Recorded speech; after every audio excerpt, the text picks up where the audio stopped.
Okay, next up on the bench is a missile command. This one was working and then just decided to die, which is not unusual for missile command. Uses the crappy 4116 RAMs. It's 6502. I put a ZIF socket in there so that I can put the fluke in it for later. Got, I believe that's the pokey. And right now I have it hooked up to go into test mode. It originally had the multi-kit in it that gives us missile command and super missile attack, basically the sequel to missile command. But in order to work on the board, I've taken this out. And I programmed a new set of ROMs here. So these should all be good since they're brand new and verified. And what we're going to do is if you look at the power, it says 5.7 up here, but when it actually gets to the board, it's going to be right around 4.9. There's quite a bit of drop. This board pulls a lot of current. So let's go ahead and fire this up. And you'll be able to see what we get, which really is not much. 5 volt, 12 volt, and what's 5 volt? As you can see, there is not much.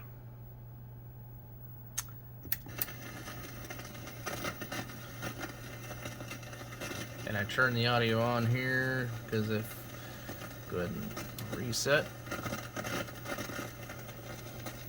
Assuming I got the right, assuming I have it hooked up correctly, which I may not.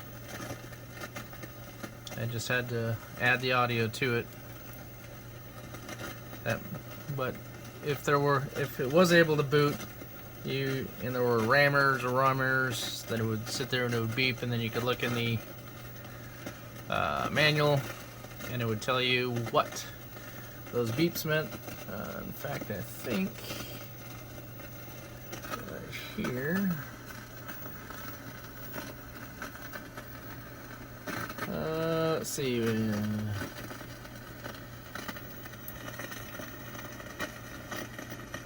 so we're gonna go ahead and turn that off for now because that's making a lot of noise that I don't care about right now. Let's see, bad RAM. Actually, that's interesting. White screen appears. Nope. I thought this played beeps. Diagnostic tests. It's on position. Enter self test and set the.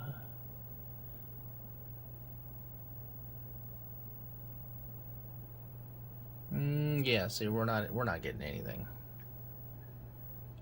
I bet if I look in the manual, let's go. Don't have the missile command handy, so well. Either way, we're not getting squat. So the next thing we're gonna do. We're going to test the basics, and that is we're going to check to make sure it has a clock, and then we're going to make sure that it's not being held in reset. So I'm going to go ahead and disable the test, and for missile command to work it needs +5, -5, and +12 volts. If you don't have those, then it's not going to work because that's required by the RAM. But I'm going to go ahead and power cycle the 5 volts here. Oh, now we're getting something different. Interesting. Because we're not in self-test. Okay, well, that's different. Alright, so we're in DC voltage here. Let's go ahead and So now we can see, let's see if we can get that off there a little bit. Does that help? Nope, that doesn't do squat. Alright, so my ground is right there. So we're going to look into the ground. Plus 5, we're 5.1 now. Over there on the other end of the board, 5.2. Alright, so we're going to lower our voltage slightly.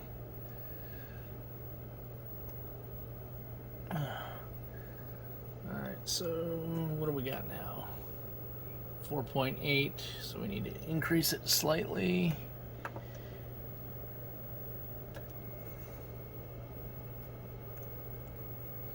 Yeah, that's pretty close. 4.9 there. 5 there. Plus 12 is 11.72, which is fine. Minus 5 is minus 5.1. That's fine. Okay. So all our voltages are good.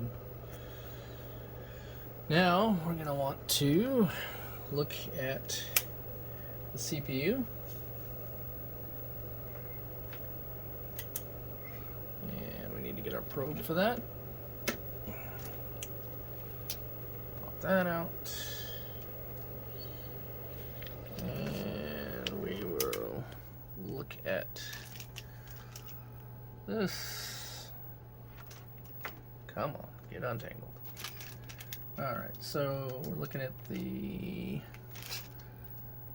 that is our clock, if I can hold it on there without falling off. There we go.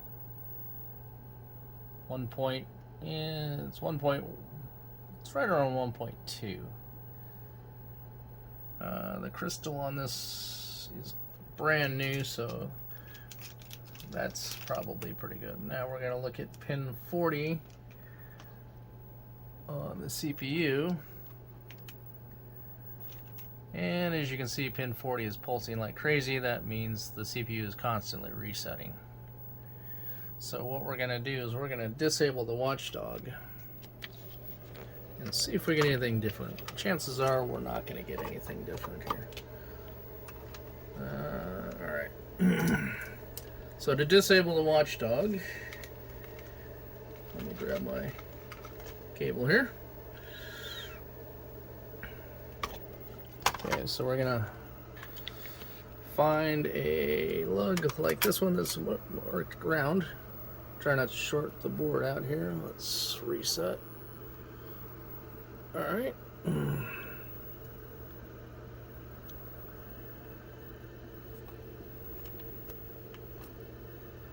And then you find the other lug that is labeled Watchdog Disabled, which is right here. Watchdog Disable. Okay. And we're still not getting anything. Let's power cycle. We're just getting garbage on the screen. So, but if we look at the, let's go back to the scope.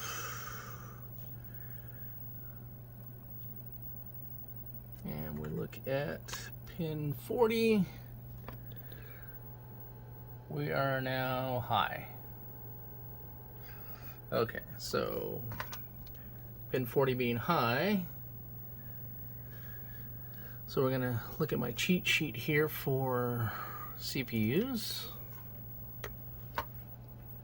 And 6502 is over here. Pin 40 is reset.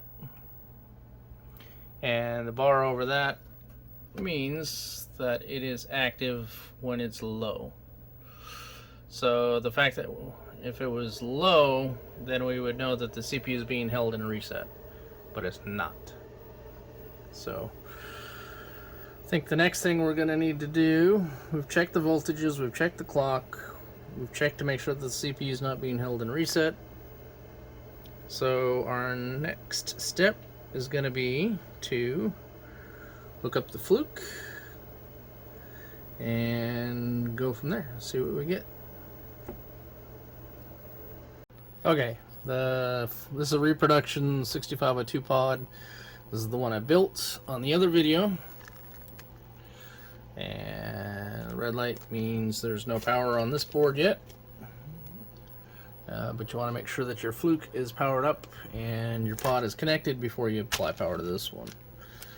I've got the little baggie here so that it doesn't short the main PCB out. That would be bad. Alright, so we're going to power up. Okay. And we get garbage, which I would expect. So then we're going to do a bus test. The bus test is okay. And now we need to do a RAM. Let's do a RAM test.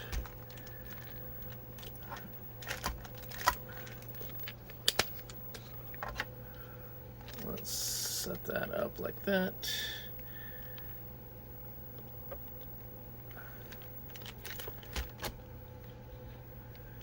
And of course, you know, fancy camera work going on here.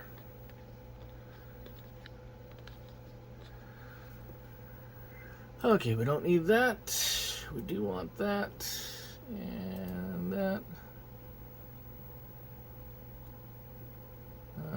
Atari usually has, maybe it's on the next page down, they usually have a memory map. Well, let's do it the easy way. We're going to go to my website.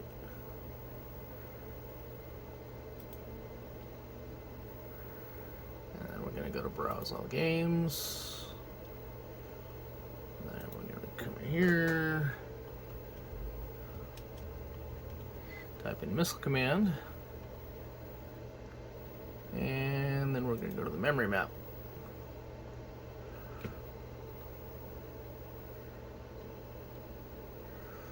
Okay, not much on the memory map. Well, that's no fun. Let me see. I thought I had a better one than that. Let's run my software.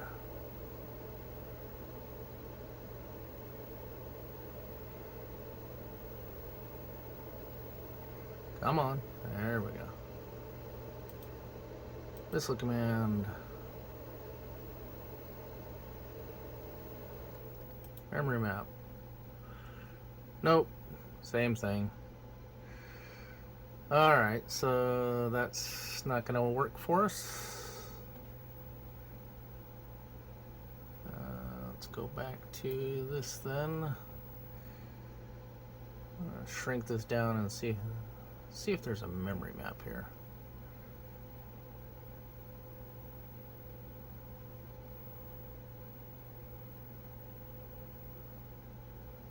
Oh, there it is. That's a better memory map.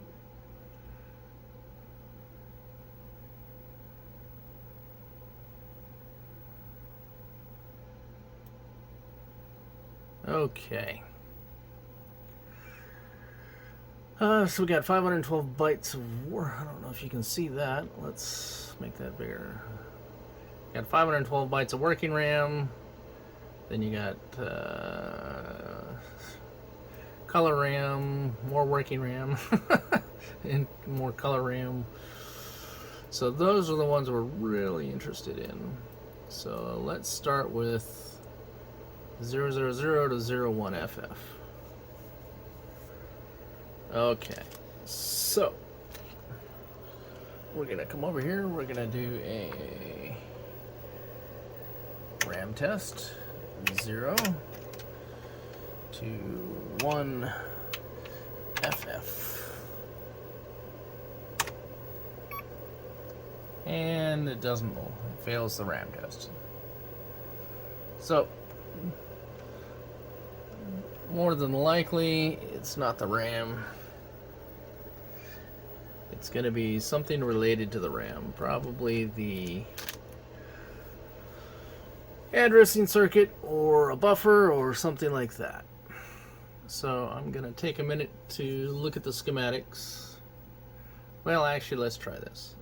Where did it fail? It failed at 109. So we're going to stop that. We're going to do another RAM test. And we're going to do 200. This will be the next block. 25 FF. And let's see if we... Oh, 504, but that was kind of interesting. Let's, can we repeat? Yeah, you can see it doing something on the screen. But it's got a pattern on the screen.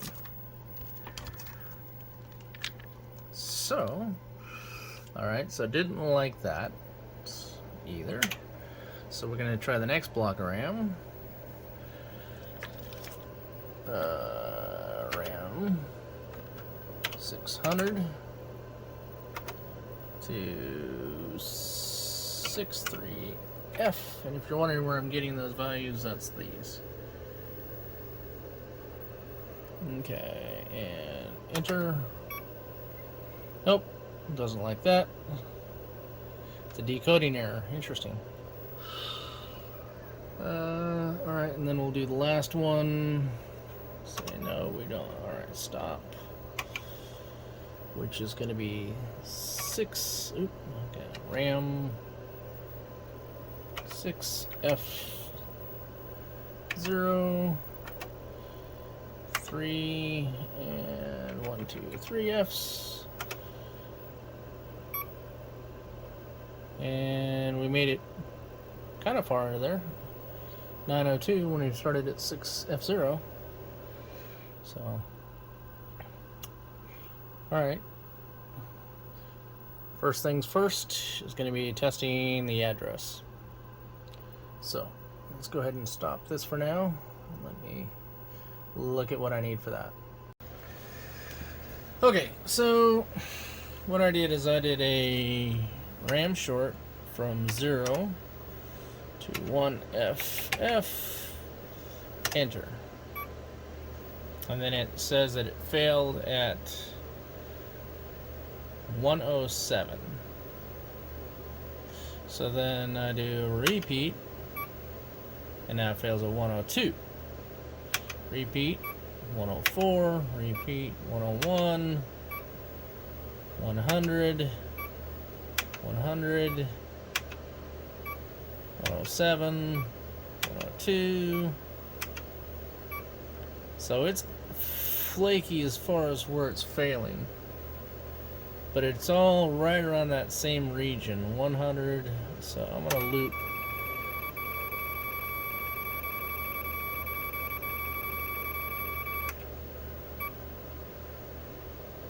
10E, 107, 104. Freaky. But it all seems to be above 100. So that's probably where I need to start looking, is anything that's over 100. So let's say I do a write at 100. I'm going to write FF. And it says okay, then I'm going to read 100. And it says FF. But then if I loop it, you can see that it is changing. So it's not always FF. So something funky is going on here.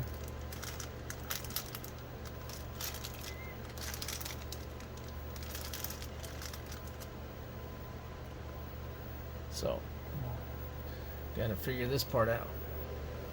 Okay, after doing a couple more RAM tests on the Fluke and getting some really strange results, I was looping on the read and it was getting a different value every time.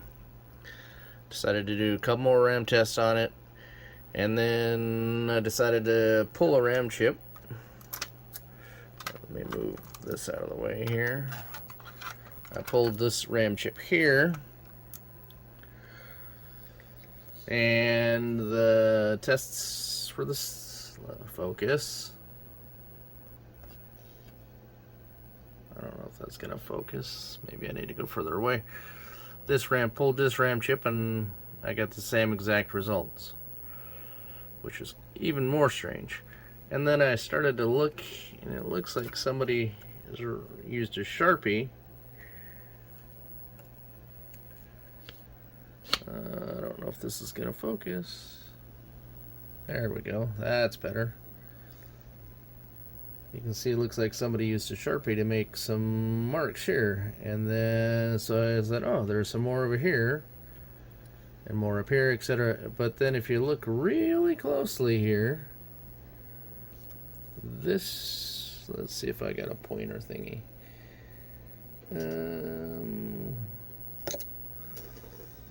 That should work as a pointer. If you look right here, if I can focus, that trace is completely gone, because it should be going down here. Let's see if I can zoom in, and you can see it looks like it's kind of folded up a little bit too at the end of the trace. Let's see if I can maintain. Nope, where I lost it. There it is.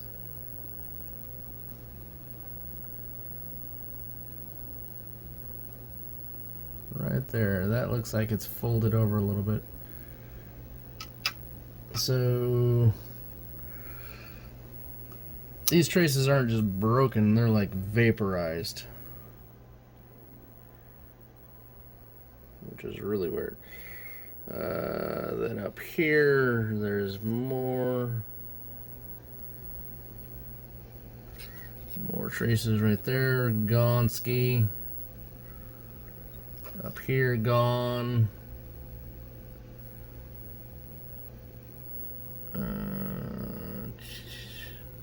So take a look at these under the microscope. I'll give you a little bit better idea of what's going on here. Zoom back out so we can see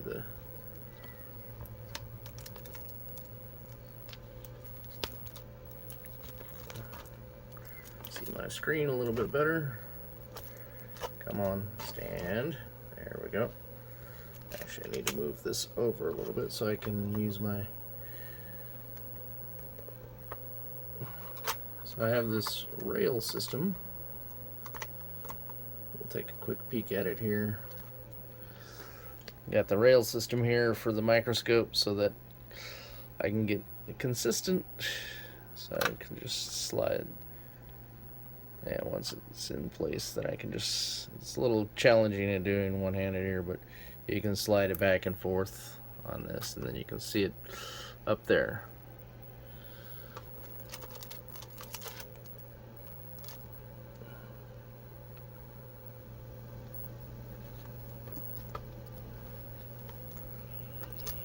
And you can see the trace there.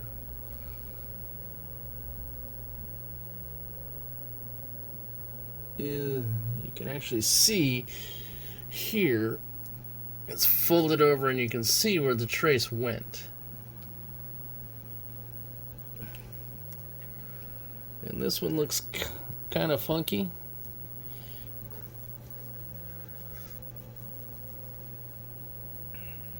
And we'll go up.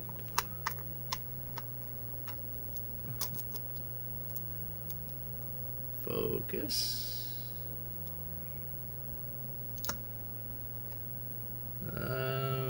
Nothing there. Yeah, I'm assuming that's a Sharpie, but I don't know. It looks kind of funky. That might be something else.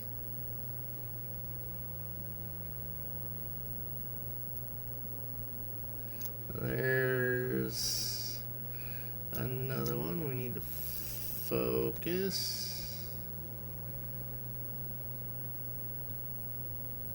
Right there, yeah, you can see that is folded over as well. So it just like burned up and lifted off the board. It's hard to tell if that one's broken or not, because that might just be going underneath the socket. And Alright, now we need to go to this side. Yeah, there's one up there.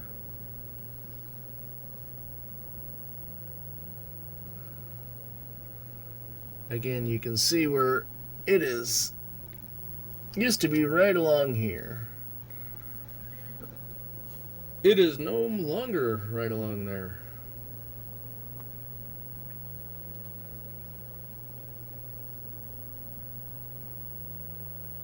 So whoever replaced, well, I can't say whoever replaced those sockets or put those sockets in, because those traces are vaporized, and this board was working at one point. I know that because I used to own this board.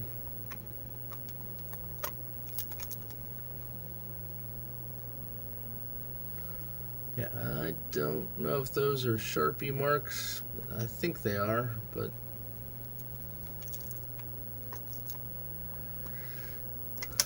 so that's pretty much it there.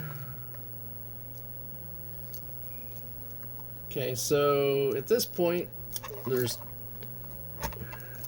two ways I can go about it. One is to pull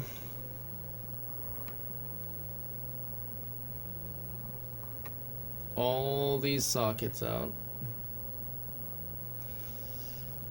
and then look at the traces, and then fix the traces and put the sockets back in. Which, the more I think about it, the less I like that option. The other option is to go with the multimeter and figure out what pins are supposed to be connected to what, and then just jumper them on the bottom of the board to where they're supposed to be. So I'll do continuity tests from one chip to the next chip to the next chip, and just put jumpers where I need to put jumpers. That's probably the safest way to do it, because these, as you can see, these traces are super fragile.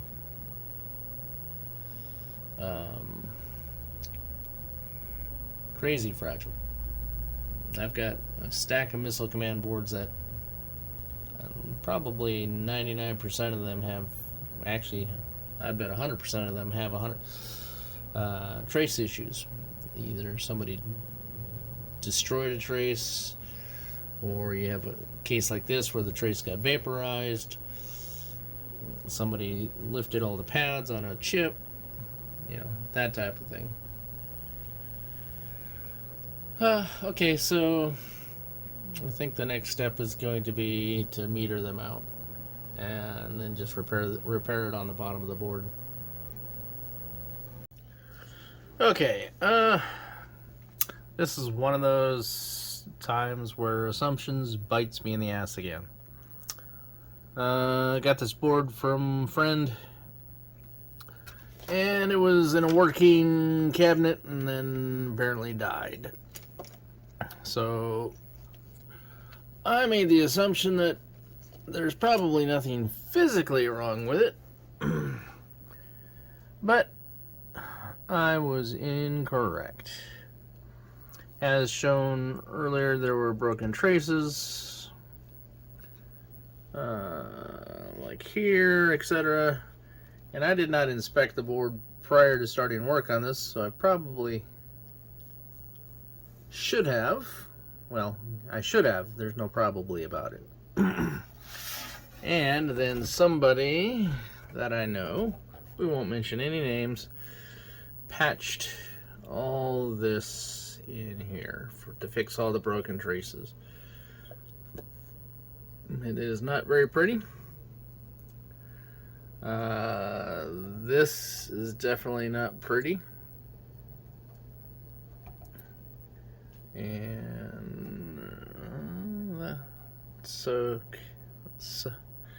that's okay, but not great. So the lesson we learned here is we should have started by checking all this work here. And the way we're going to do that is I'm going to break out the schematics. And then we're going to test every single pin on every one of these chips all the way down to here. And then since that one's socketed, I'll test that one. That one's socketed, so I probably should test that one. And make sure that they have continuity to everywhere it goes. Oh, and that one there is socketed too. So in the other lesson I learned from a previous video is testing continuity to both sides. So if, say, this chip went to that and then that chip went to that, then I need to test the continuity between here and here and here and here. And not necessarily on this particular board. But the idea is you want to make sure that if there's anything going through this chip, that you have connectivity on both sides. If you just tested the mistake I made on the SkyShark board was I tested connectivities from, say, this chip to this chip, and it was good, but the connectivity was broken between this chip and this chip. So these two chips wouldn't have been able to talk to that one. That was the mistake I made on SkyShark. So we're not going to make that mistake on this board. So let me go ahead and get the schematics pulled up, and then we'll go from there. Okay, we're going to go ahead and start with the easy stuff. These are 4116 RAMs. Let's zoom in a little bit here. Okay, so if we look at here, pin 16, they're all connected, all of them are connected to ground. Then we've got +5, +12, and -5, so that's 1, 8, 9. So 1, 8, 9, 16, those are all the four corners of the ICs. So if you start on one IC, they should be connected to all of the others. And then we'll test on one RAM chip to ground, one RAM chip and then go to the other end to test that, and then we'll do the +5, -5, and +12. So you can hear that possibly. Alright, so just start on one RAM chip.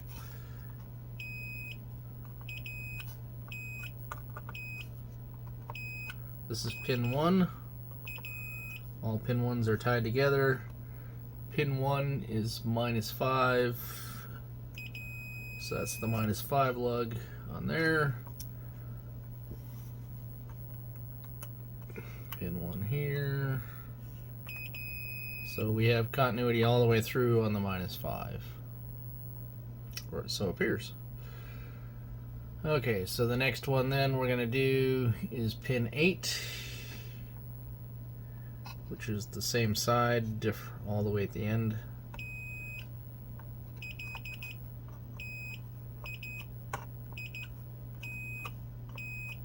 Okay, and pin 8 is 12 volts. Okay.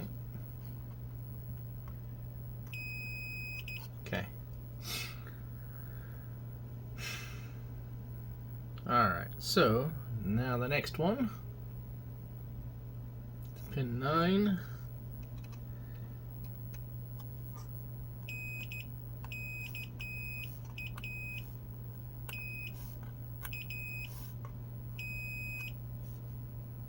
Okay, and that one is +5. Okay. Alright. And then the final one is 16.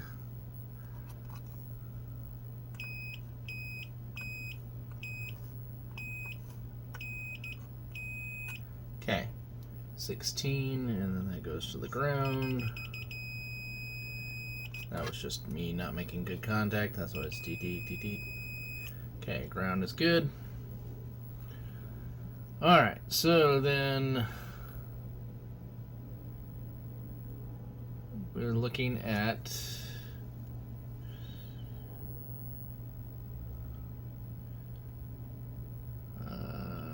let's see, 4 and 15. These are the row select and the column select. Now let's see if all of those are tied together on the same chip. So let's go 1, 2, 3, 4.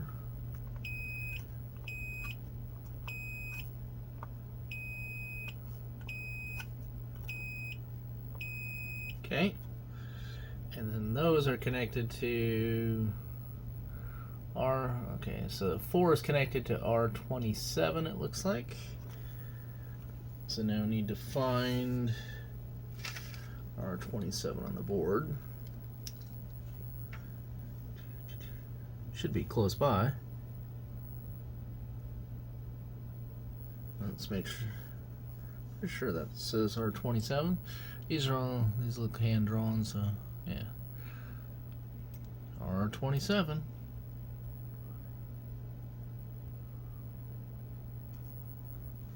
So where is R27?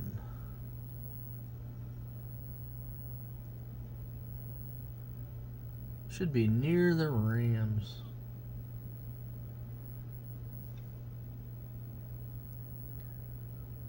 You would think.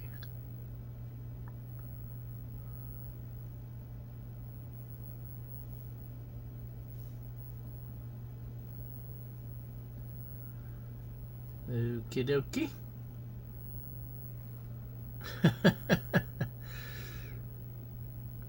Yeah, here we go. It's not by the Rams, possibly.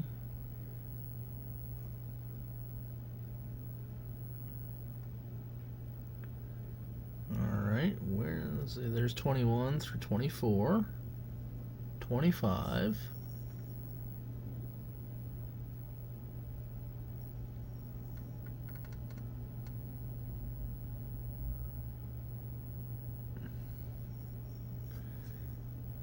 Okay, where the hell are you?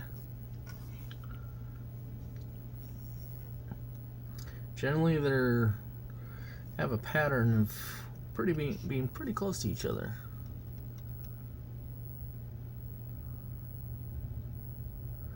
But it's not necessarily that way.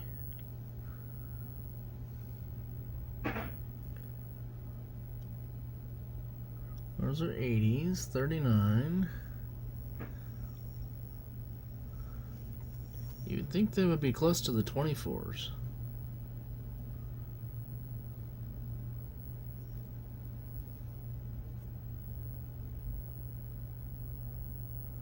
Well, crapola. R27 and R29 are the two I'm looking for.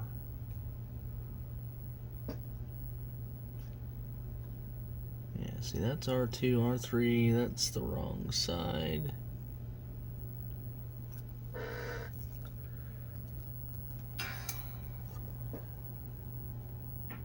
Yeah, so that's R1.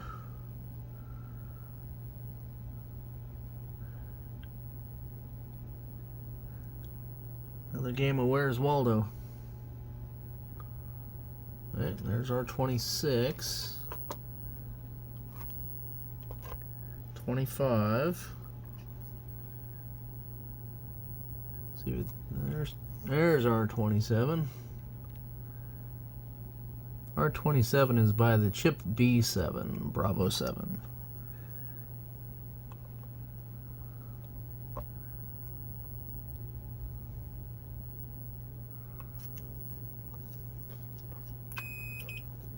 Okay, and pin 4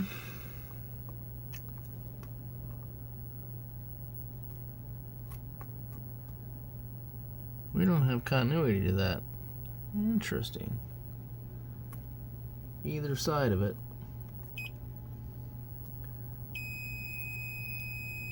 Wait a minute, pin... Well, that one goes to R29. What the hell? No, but that's 27 ohms resistance. But that one, okay. I guess the schematics could be wrong. Let's find out. Pin 15.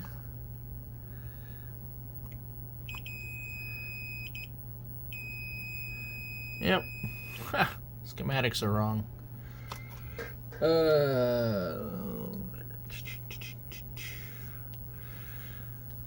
These two are actually backwards.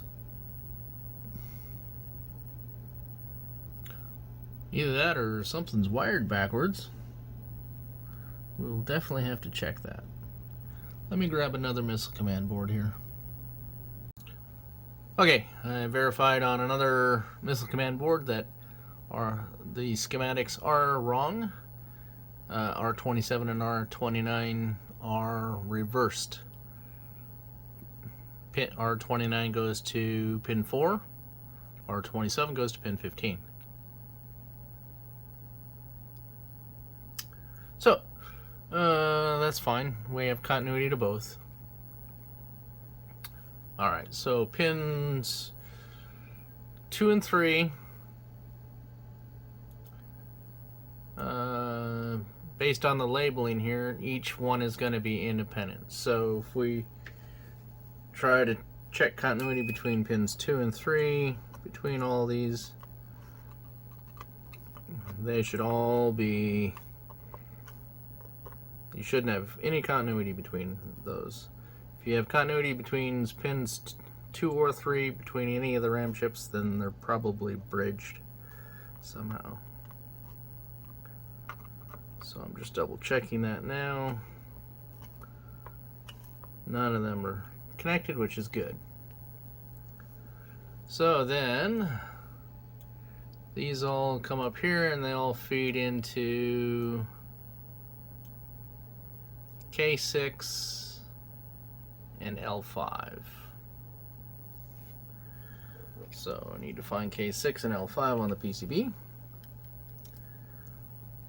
So there's K5.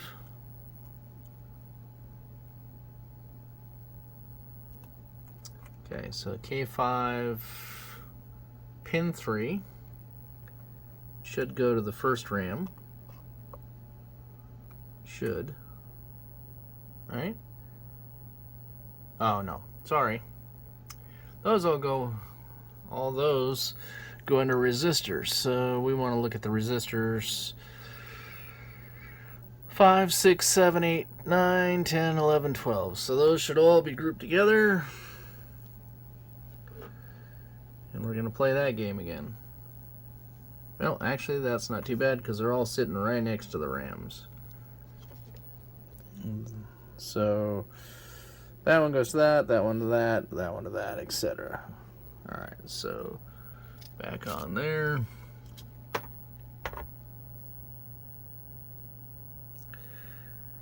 So 2, is it 2 or 3?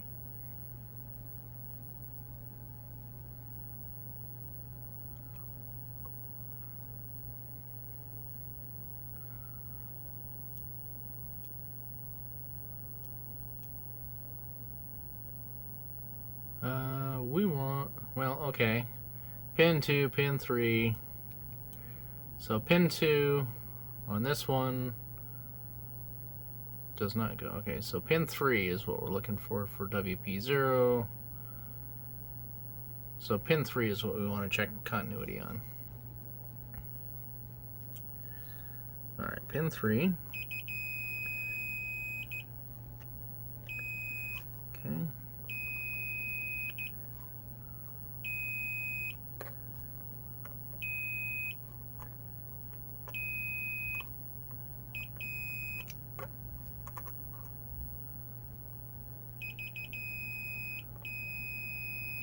Okay, so then pin 2, I'm going to follow this up. They all go to MD0, they go straight up, and then those come from a bunch of multiplexers. So that's going to be F5, H5, J5, K5. So everything in the 5th column. And they all come from, so they do pin 1, or sorry, not pin 1, pin 7 and pin 9. So F5. That is all these chips here. F5 starts there. And then we go all the way down to K5, which is here. So these 4 chips here are the ones that we're concerned about checking continuity between this and these. So go back to that. Pin 7, start with F5. 4, 5, 6, 7.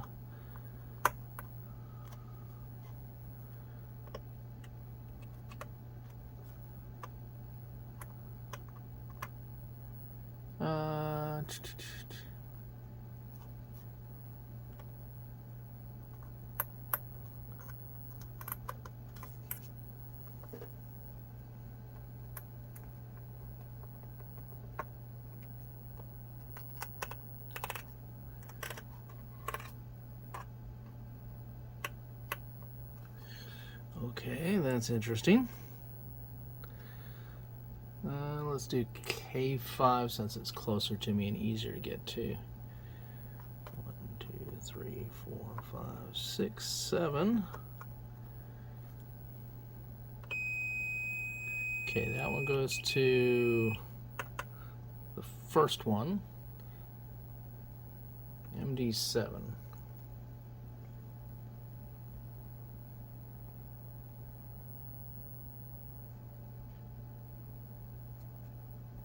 Yep. That's P4, yeah, okay. That makes sense. Pin 9 should then go to the next one. Oh, does. 7 on that one. Should go to that one. 9. Yep. Don't drop the probe.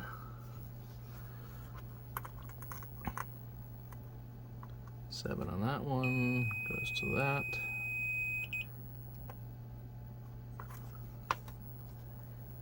And then 9 goes to that. So then 7 here. Yep. And 9. Yep. Okay, so continuity checks out on all that. Alright, so that takes care of 2. So then what is left? All the data lines, right? Well, data and address lines. Let's see. So the address lines, pin, let's see, what's the lowest one? Pin 5 is the lowest one of that. 1, 2, 3, 4, 5. They're all connected. Okay, and then that. Alright, so then that probably, I wouldn't be surprised if that doesn't go into, oh that's right, these go into multiplexers as well, not buffers. Alright, so dead 0 is down here at the bottom. Pin 9, F3.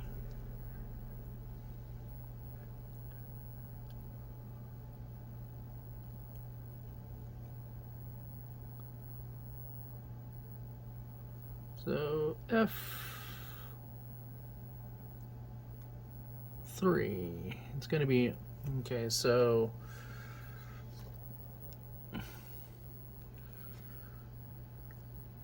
That's going to be, that's F3 there. All the way, so we're going to have 153 up to K3. So this set here are tied to those RAMs as well.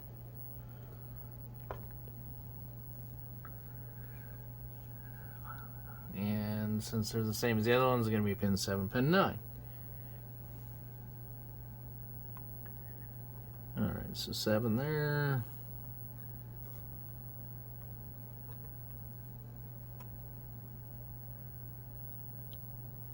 Right? 1, 2, 3, 4, 5, 6, 7.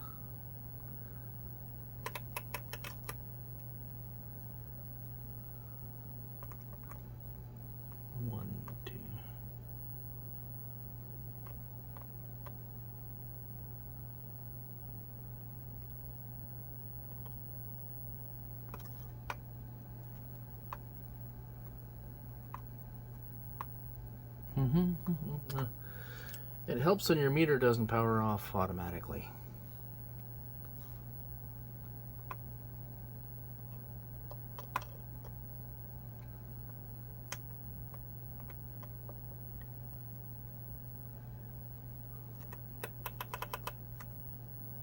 That's 1, 2, 3, 4, 5, 6, 7.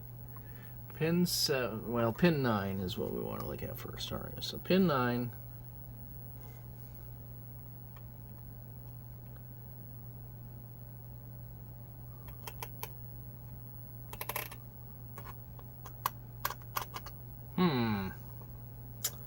Interesting. Pin 9, dead 0.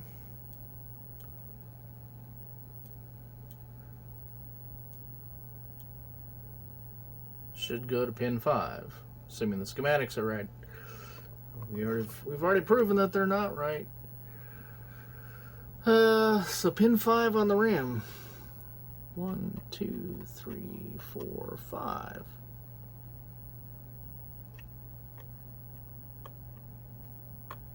I am not getting anything here.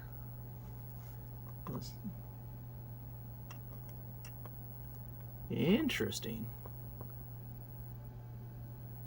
Okay. Let's go to pin 7 then.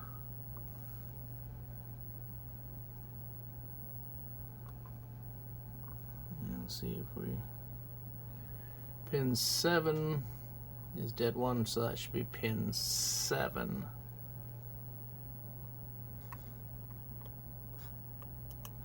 I am not getting anything out of these. Yeah, we're got that's okay. Well, let's go to pin 7 of that.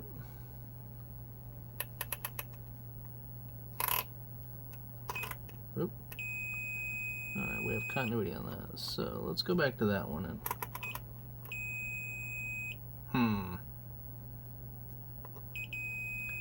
pin 7 of K3 is on pin 16, 15, 14, 13. That's dead 6.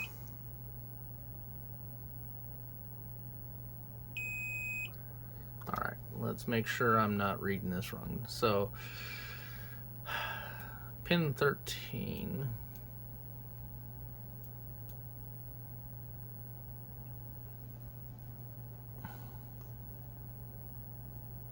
Oh, yeah, I am reading it backwards. Yeah, I was going backwards. So, alright. Dead 0 on that one. Let's do it this way.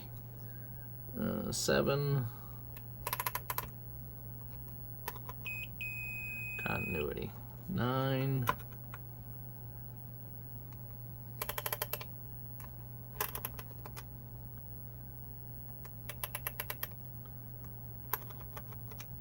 Well, all right.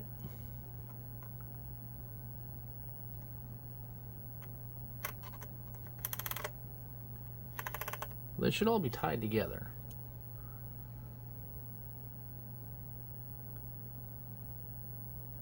pin 7 goes to pin 13, right?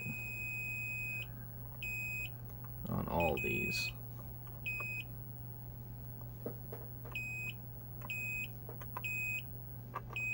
Okay.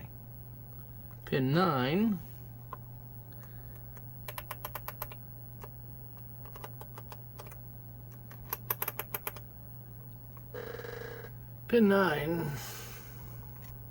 did 0. No, looking at it backwards again. Get it straight here.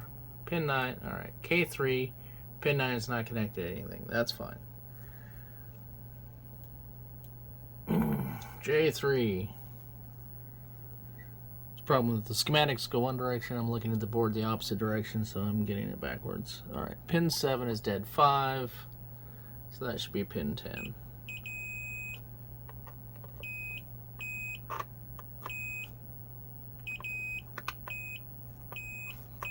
Okay. Pin 9 is dead 4. Dead 4 is 11.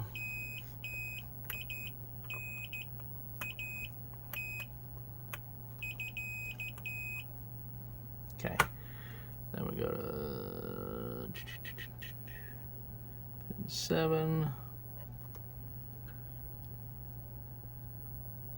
Dead 3 is pin 12.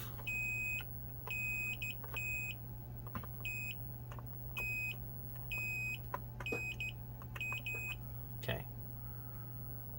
Dead 4 is going to be that. And that is pin 11.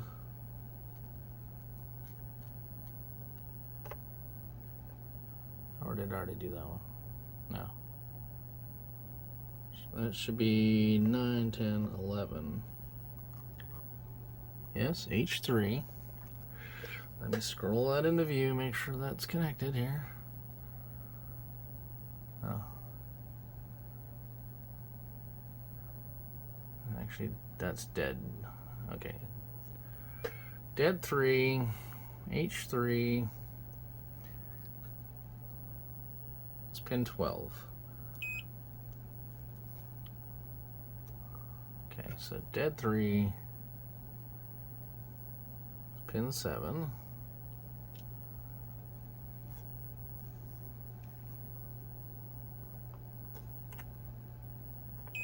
Yeah, all right. That one was, all right, so dead 2 is the next one. Which is going to be pin 9 here. That's pin 6.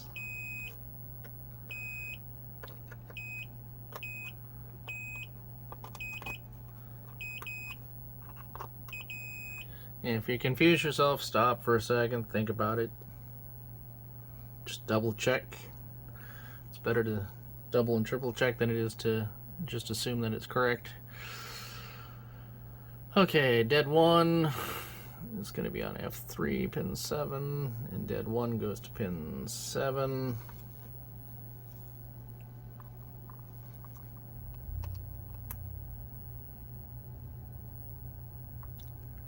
It's not 7 to 7, is it? It is 7 to 7, it looks like.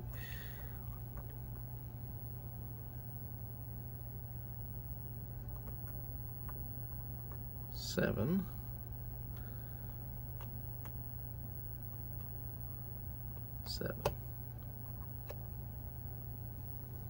F3. Alright. So I'm not getting the continuity I expect, so let's double check again here. Pin 7 on F3 is dead 1. Right? So then that dead 1 up here says pin 7. So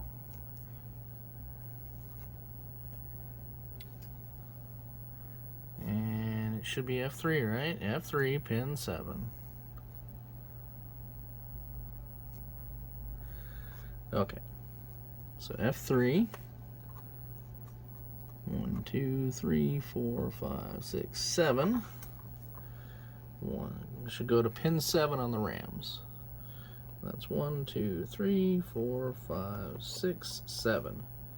And I have no continuity to any of these. Oh, I take that back. I have it between, okay, so let's see if we have a, yeah, continuity there, there, and there. But not there, not there, not there, and not there. Okay, so 1, 2, 3, 4. The bottom 4 RAM chips, got L4, M4, N4, and P4, do not have connectivity to that chip at F3.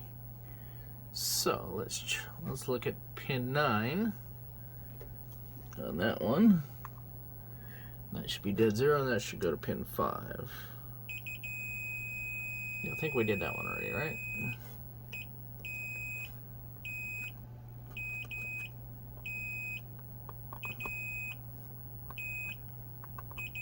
Okay, so that means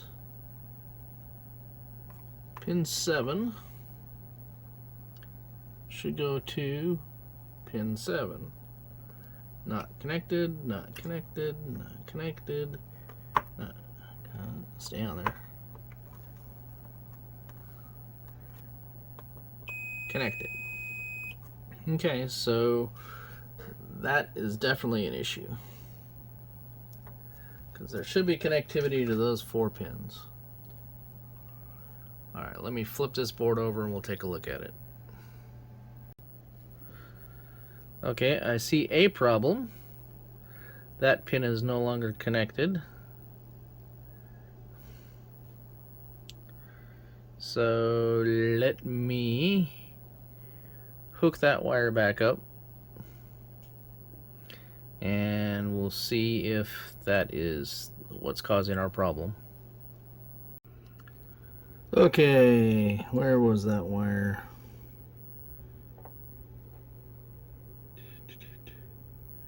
Let me flip the board over here so I can look at it the way I soldered it, so that it makes more sense. This one here was broken, so I reattached it, and now I've got continuity between 7, pin 7 on the what is it, F3, and pin 7 on all the RAMs except for the very first one, which is this one here. So what I need to do is I'm going to run a jumper from here, pin 7, right? Focus. 1, 2, 3, 4, 5, 6, 7 to pin 7 here. Since I have continuity from here, since I don't have continuity between here and here, so I'm going to run a jumper. Alright, let me do that real quick, and then we'll come back. Okay, did a little more testing, and you get continuity between 7 and 7 here, here, all the way, but here to here, I'm not getting continuity. Now, the thing with the Atari boards is the traces are not covered, so you have direct access to the trace. So I'm getting continuity from here to this trace, but I'm not getting it from here to here, right? However, what I found is if I go here and I put pressure on that pin, now I'm getting continuity. So this socket has an issue. So I'm going to pull that chip. I'm going to take a look at that pin.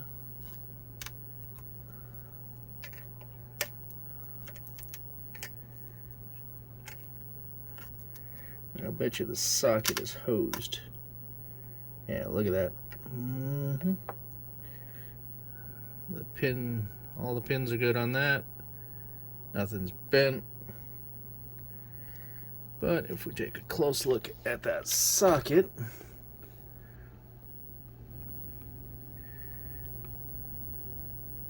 you can see that that pin is messed up. It's not making good contact at all. So we can either replace it or try to fix it. I think I'm going to try fixing it first. And the way I'm going to try fixing it is just get something sharp and pointy in there like an X-Acto and try to pry that out a little bit. So give me a second here to mess with that. Okay, I got my nice sharp pointy X-Acto. And we're going to try...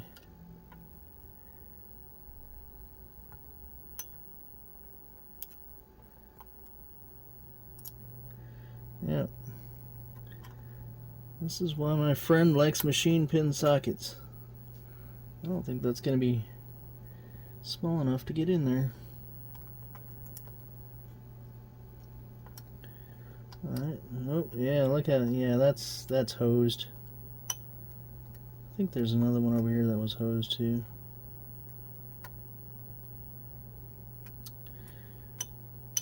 Well, I've bent it forward. Let's make sure we 7 here to 7 here.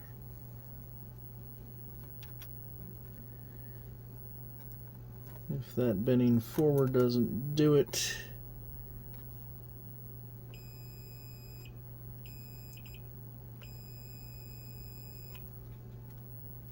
short of replacing that socket, which if I do replace that socket, how many wires are wired to it? Not too bad, only a couple wires are wired to it. I don't have any machine pin screw or machine pin screws, machine pin sockets. So that is now making contact.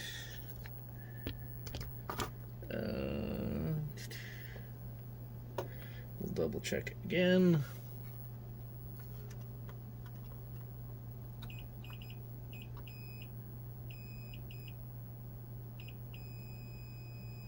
Yeah.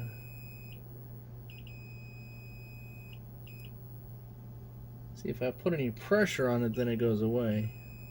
Yeah, that socket's gonna need to be replaced.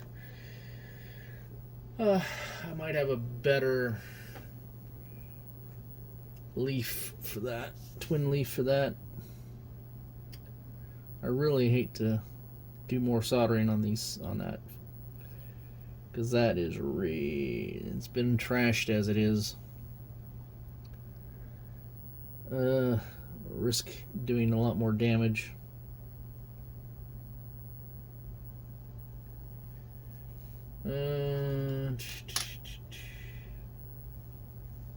Put something in there.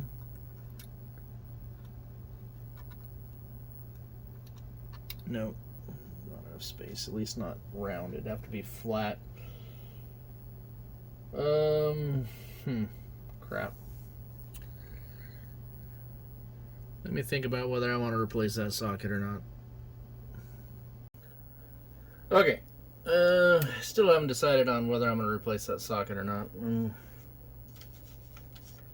Fairly hesitant to do that because of... But I think it needs to be done. Alright, so we've got continuity now between all the address lines here. So the last and final thing we need to do is the data lines. And each chip represents a bit. So you have an 8 bits in a byte, So for every byte of RAM, 1 bit is stored in each one of these different RAMs. So that's why I have 0 through 7. So all these, what do they go down? These go into, luckily for us, all of them are on pin 14. So that'll make it easy to test. So, and all of those we can test by going into P5, which is an LS 244. It's a buffer. So let's go ahead and check continuity. Pin 14. So we want P5. Where is P5? There's P5. And 16, 15, 14. And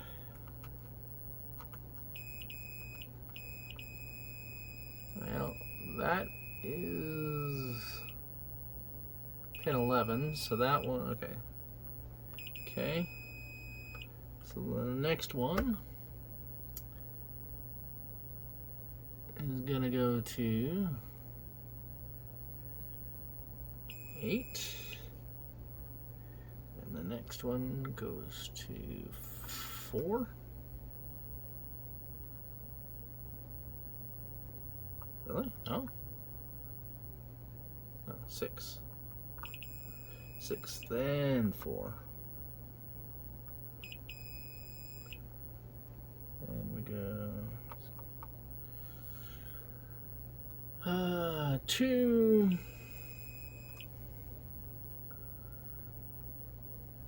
And 17.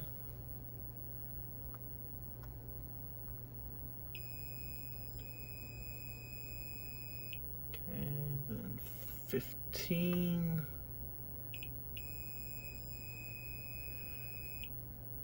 And 13.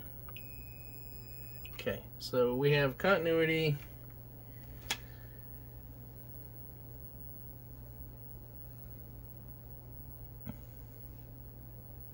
All the way from the RAMs to this buffer.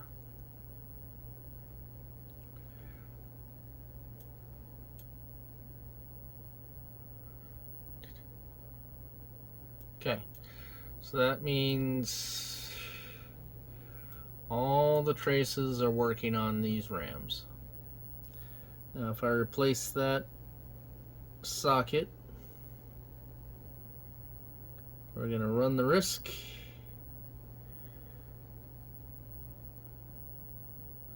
that I might break something else, but probably need to do it.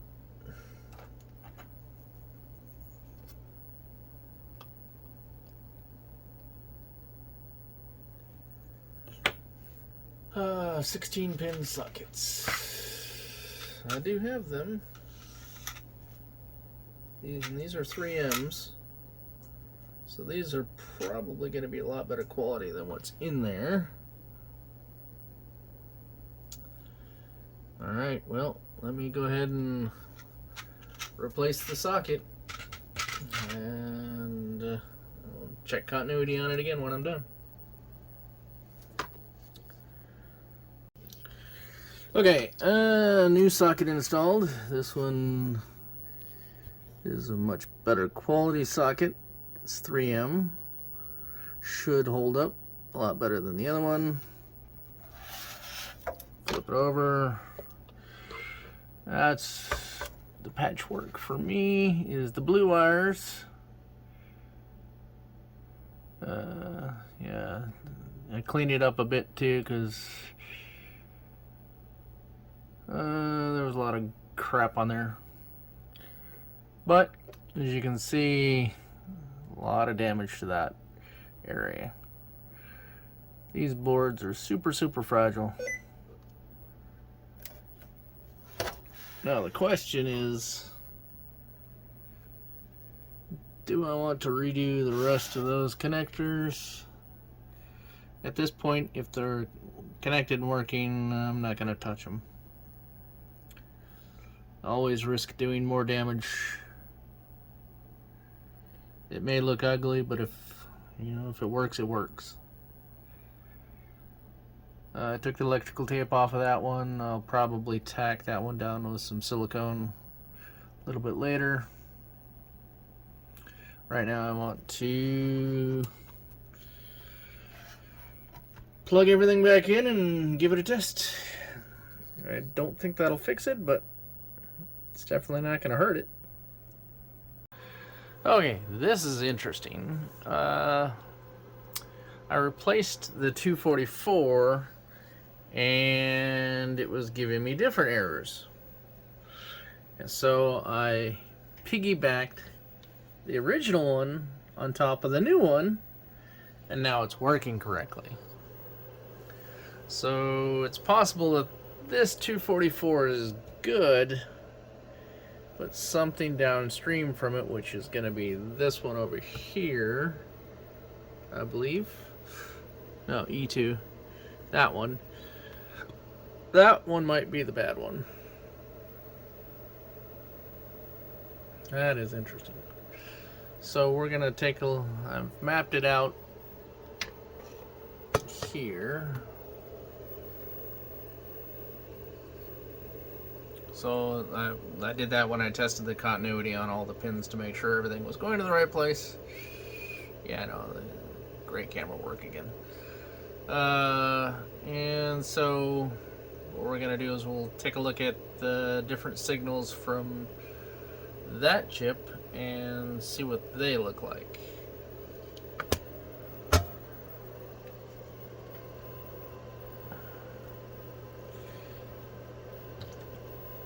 Let's set that up. Grab my probe. Okay, so what we want here is we want E2. Let's see what E2 pin 2 looks like. Looks okay. 3, 4. 4 is kind of funky.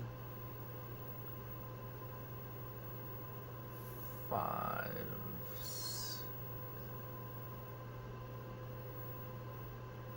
7, 8, 9.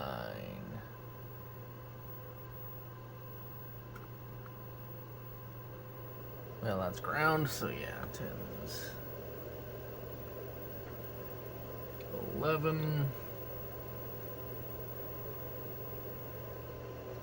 See, now 11 is funky.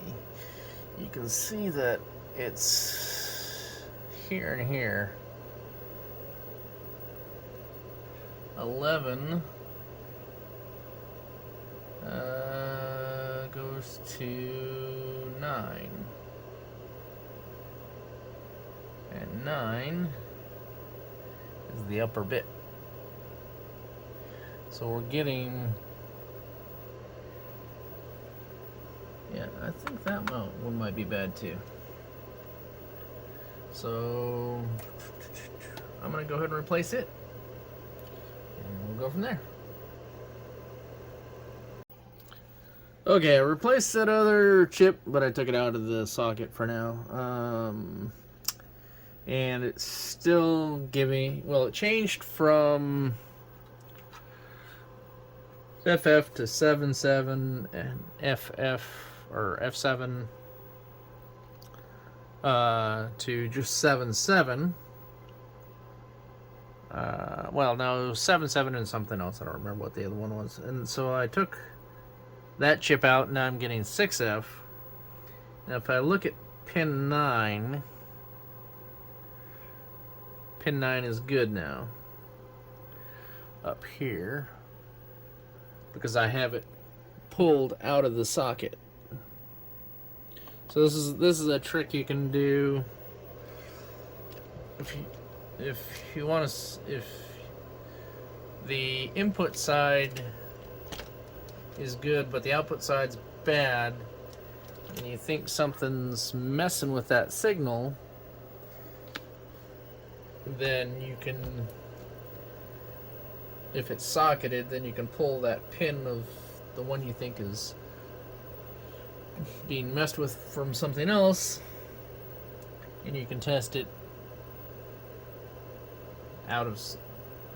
basically out of circuit.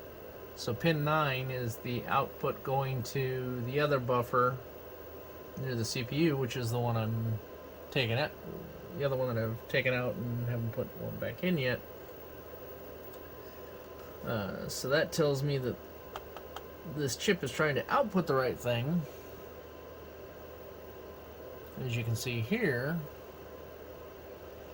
because it's high, but there's something else in the circuit that is affecting that particular pin. And I've replaced the other LS244 in it, so it's not that one. So I'm gonna have to look at the schematics and figure out what else is tied to that particular pin and see if I can narrow it down that way.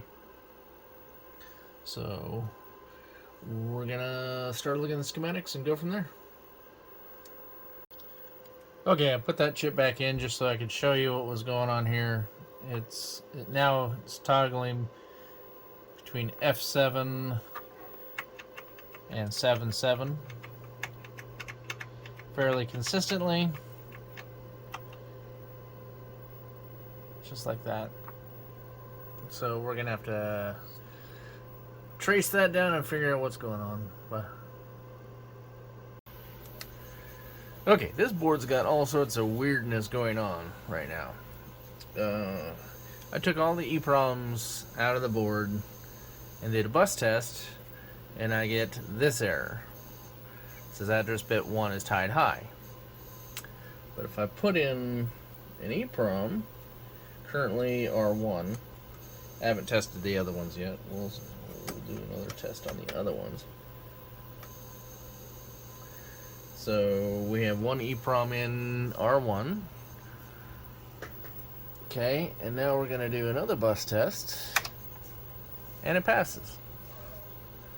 So this is weird that the Fluke thinks that the address line is tied high if there's no EEPROMs in it, but if there's at least the R1 in, then it's happy with it.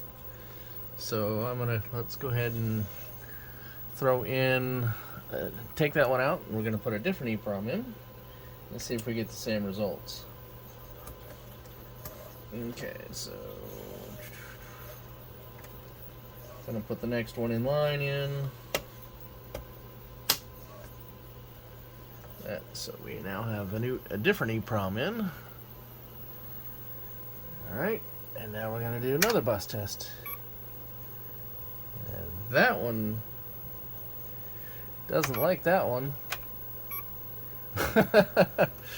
Okay, this gets weirder. Alright, let's try the next EEPROM then and see what we get with that. So it's happy with R1 in, but it's not happy with any other one in there so far. So that one was NP1, this one is LM1.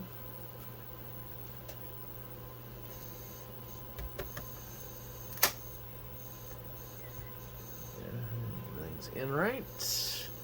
We're going to power up again.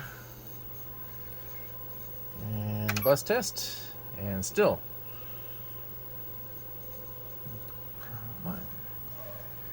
Power off.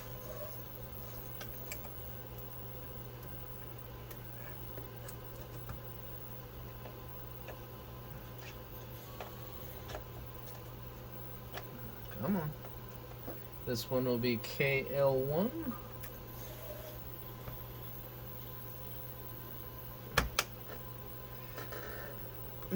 That didn't quite go in correctly.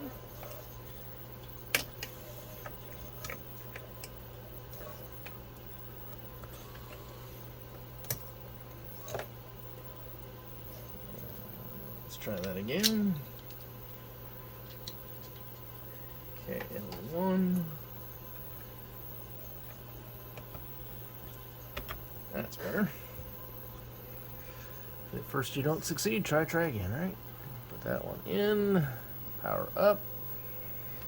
Bus test. Alright. So far, the only one that seems to make it work is R1. R1 is a little offset from the end. I don't know if that's because it's in the corner or if it has significance in their design to kind of make it stand out. We'll have to look at the schematics, but I thought looking at the schematics before, the R1 didn't really make much sense as to why, if it was in place, then it would work. Alright, so now we're putting JK1 in. And power up. And bus tests, same thing every time. So I'm going to guess that the last one I'm putting in will do the same thing.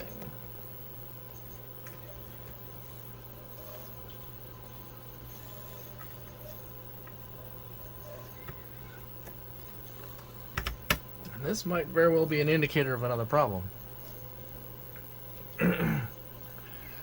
So we'll have to take a look here.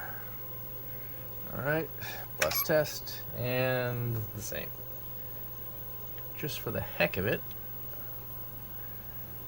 we're going to put one of the other ones back in. So now we have two in. I bet you we get the same thing. Yep. So off, off, off, and we need to put R1 in.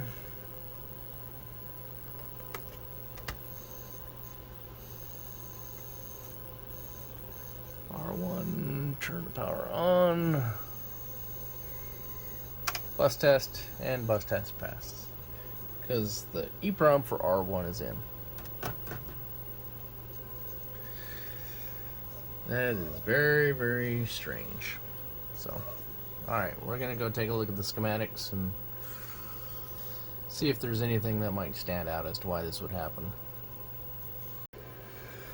Okay, we're going to let this sit here for a second because it seems to flash between bit 1 tied high and then something else. See, yeah, just flashed right there. So I'm going to take a minute or so of video here and see what it is actually flashing. It's too fast for me to read, but I should be able to look at the video and slow it down and see what it's saying. So we'll just sit here and wait for it to change a couple times. Something's flaky.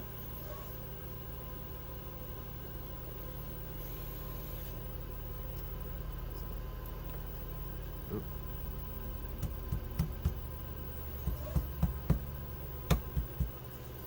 Now watch, it won't do it. Oop. I'm running my finger across these traces here. So I'm gonna have to actually inspect that area a lot closer and check all the traces and stuff and make sure something's not bridged or touching or something weird like that. Yeah, there it flashed again. And again. So that might be enough for me to look at. Okay, back at it. Back on the missile command. A couple of friends came over on Saturday. Yeah. And helped me make sure my fluke pod was working. And in the process, we were testing on this missile command board. And one of my friends discovered that the pins on these 2 and 3 here were, or I believe 1 and 2 were tied together.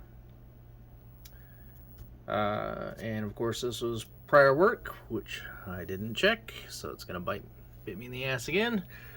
But if you look, you can see that the solder is touching the trace next to that pin. Those two should not be connected. So once we fixed that, then the board passed the Rom test, the short test, the long test, and everything was working great. So then we put the kit in.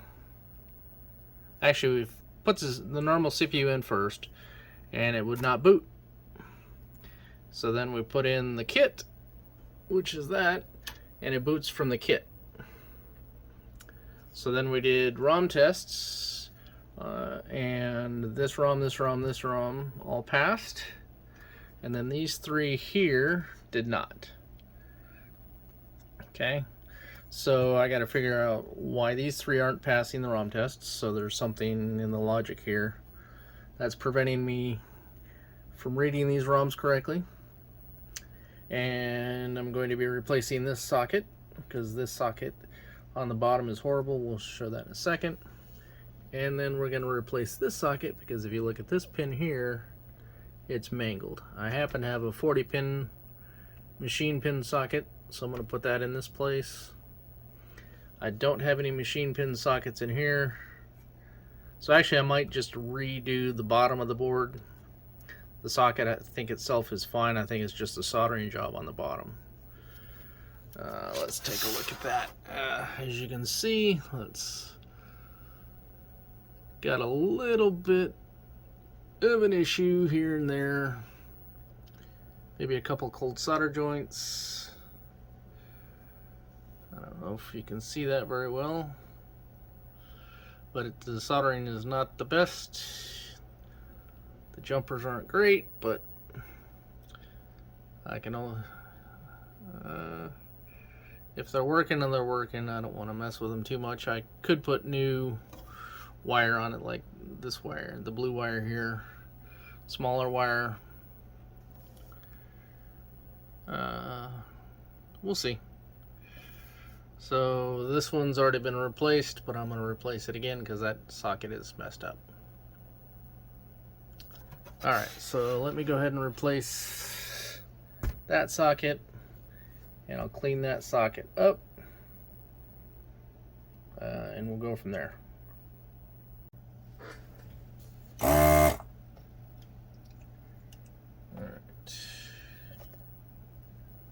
This socket is for the pokey. Yeah, I mean, look at that solder job. Jeez. We're just going to put some more flux on there to hopefully to reduce the amount of damage we can possibly do. Yeah, that one's got a lifted pad. Doesn't look like there's a trace connected to it on this side, so we should be okay.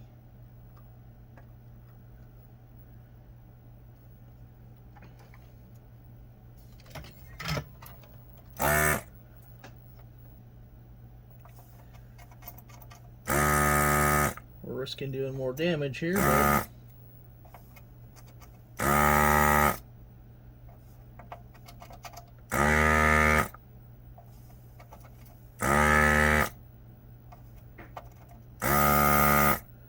yep, that pad is now gone.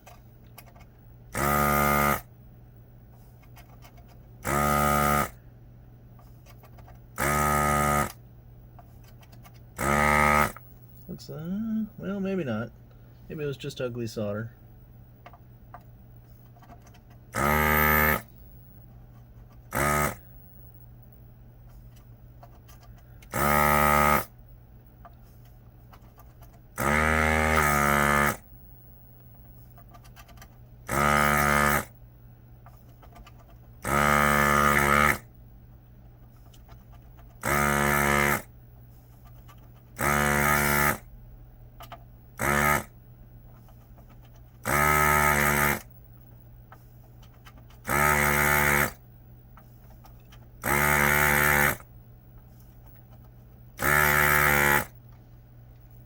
Okay.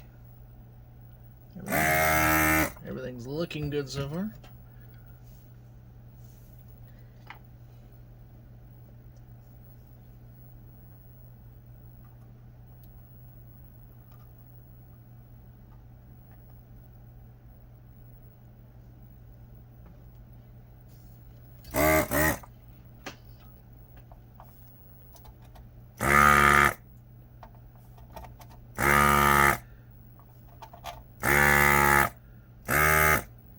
come on. Oop, that one. We're getting a little clogged here. Could be.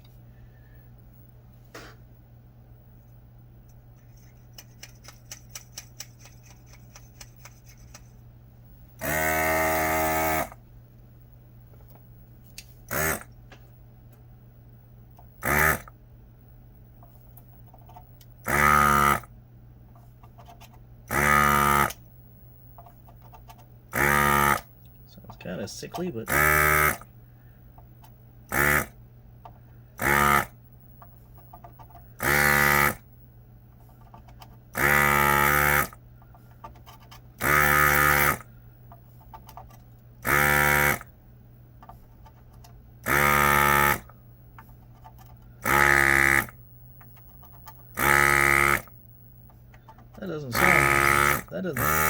doesn't sound very good, does it? Yeah, it's probably full of solder by now.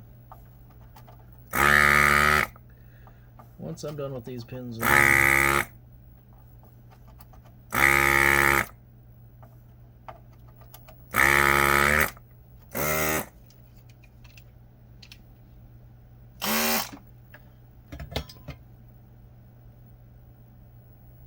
yeah, plenty of solder in there.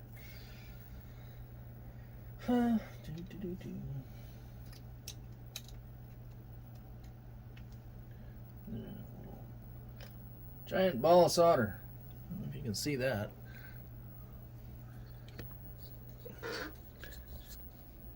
Yeah, a giant ball of solder out of that little tube. Still kind of crusty in there, but we can deal with that.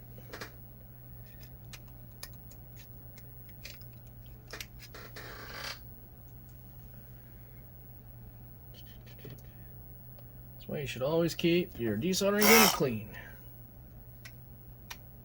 Oop, I guess it helps to put the top back on.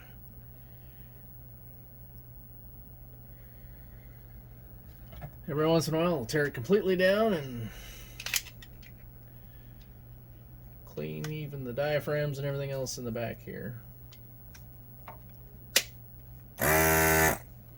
Okay, so everything should be out of that.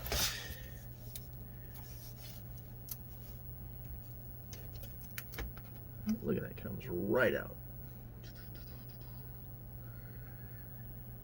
And that is junk.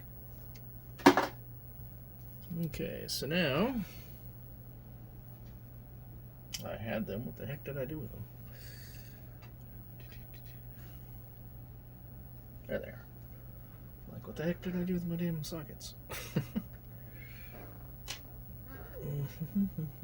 40 pin.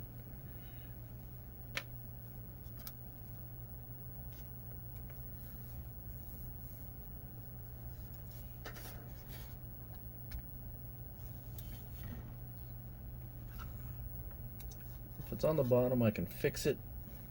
If it's on the top, top looks good. I don't see any damage on the top up here, which is good. All right, put this in this direction. Just before I do that, that's not the right chip.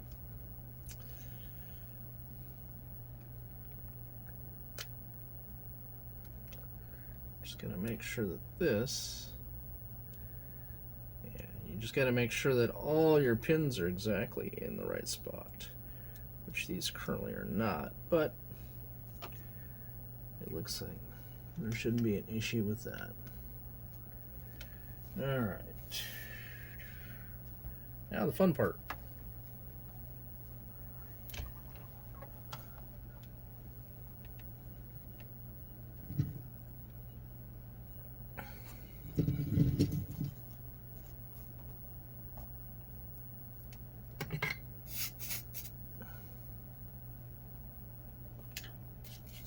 Move that out of the path of my soldering iron.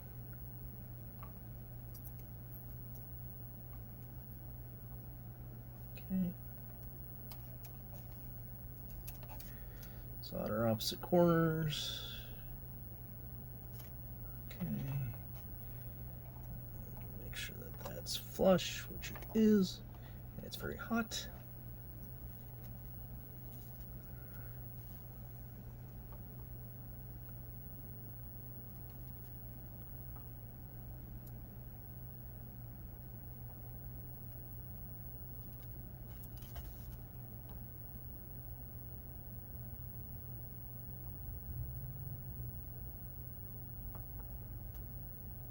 Not a race on soldering. Make sure it's done right.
Okay. All done.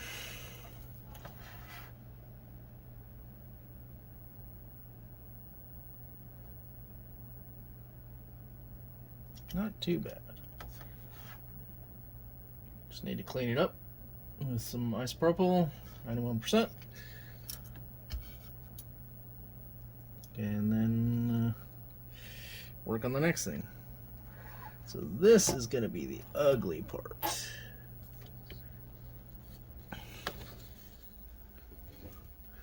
This is going to be extremely ugly. Zoom in there. I mean, if you look at like this one here, that looks like a cold solder joint.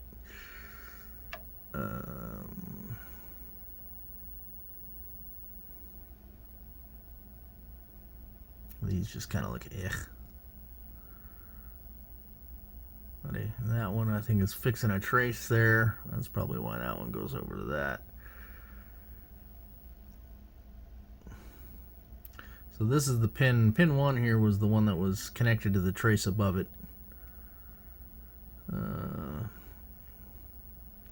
So I'm just gonna try to fix these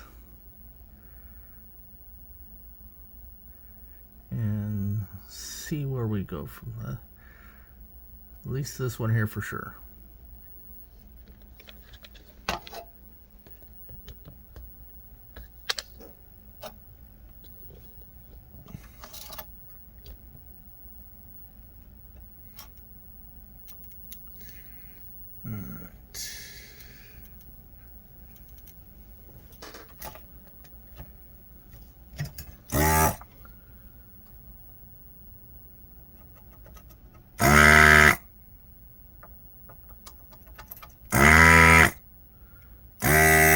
Still don't like that.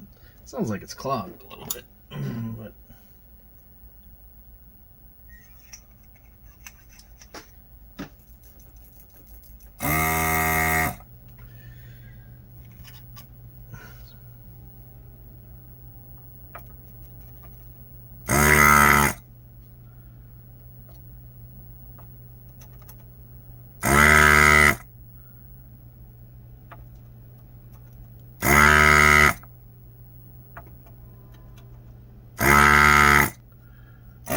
Yeah, I'm probably going to have to pull that apart and clean it again, because that sounds a little sickly.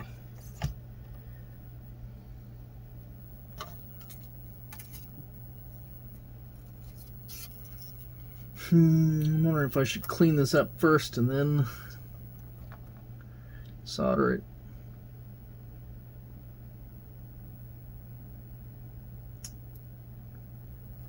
That might not be a bad idea. Then I can get a better, and I can see it better if I clean it up.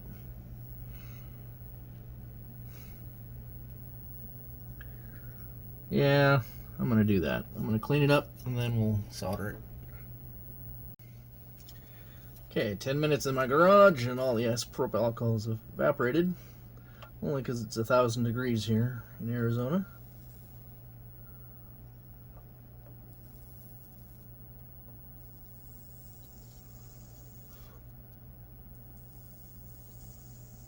Sizzle, sizzle,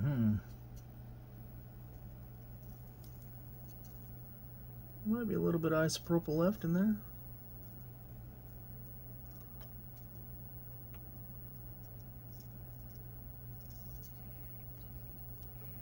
Sizzling a little bit.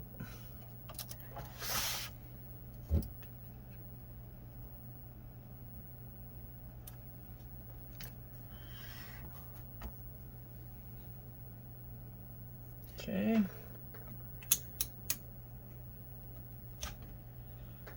All right, so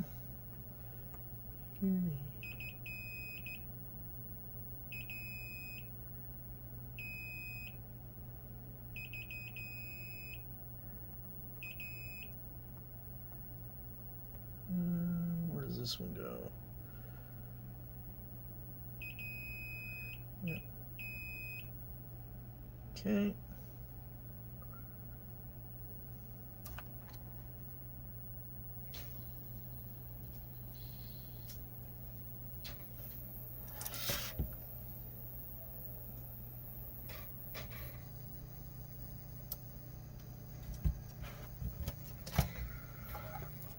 I'm going to put the iron back on them a little bit here.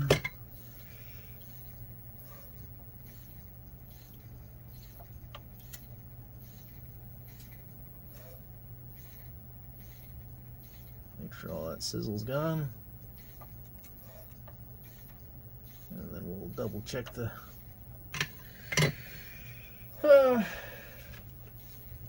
continuity again. And I learned something new this weekend that I didn't know before. But if you look at, say, like this pin here, you can see that it has a square pad versus the round pads. Well, the square pad typically means that it is a pin 1. That I did not know. So you learn something new every day. Okay.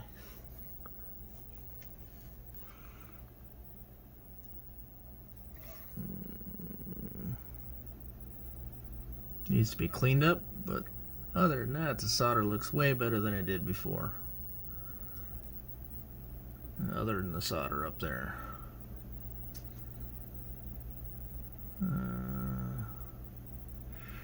I'm gonna probably redo that. These 3 here, those don't look great. That, I mean, if that works, I'll test the continuity between it and the trace going that way, but I mean, the solder itself doesn't look too bad, other than it's a giant blob.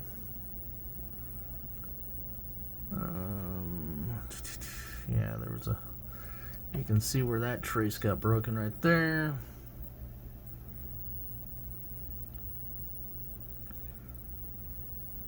We'll test the continuity of those as well. Probably just gonna see if we can just, well, they're probably not. Yeah, it's missing the pads on those 3. That's why they look like they do. We'll test continuity. And we'll leave them alone if they're okay. Then of course this wire here is fixing a trace. Goes all the way along up to here to that one. So it works. And then since it's a long one, I'll probably take some silicone and tack it down in a couple spots just to keep it from moving around too much. Otherwise we're going to want to be yanking up that trace. Yeah, it goes way over here. That's probably why they did put it there. Yeah, that would have been a long run. Okay, we cleaned this up too. Let's zoom back out. Got rid of most of the flux, it looks like. There might still be a little bit left underneath the wires or something, but it's a lot cleaner than it was. And then, of course, that is the one I just replaced.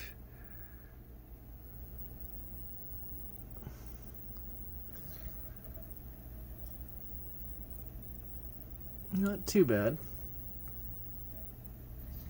It's got the machine pin socket for the in it. Flip this over. Oh, that's my finger. Sharp, pointy stuff. It's got a nice machine pin socket there for the pokey. Then that's the socket. It's been fixed for that. And what do we got left? The next step is going to be figuring out why these three EPROMs here are not being read. So we'll get to that next. Okay, sockets are done, and so now the fluke's hooked back up. So we're gonna do a quick power up here. And you can see the green light is on the pod. That means the board's powered and the fluke's powered. Let's adjust this a little bit here. Okay, so we'll do a quick bus test. It says okay, and then we're going to do a RAM 0 to 1FF. And this is what failed last time. This is a short RAM test.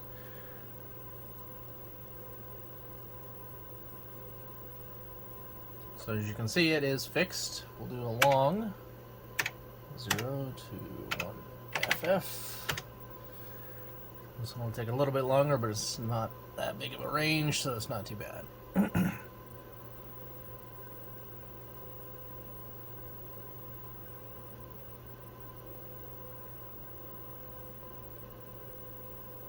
Okay, it takes a little longer than expected. That's fine. Once that's done,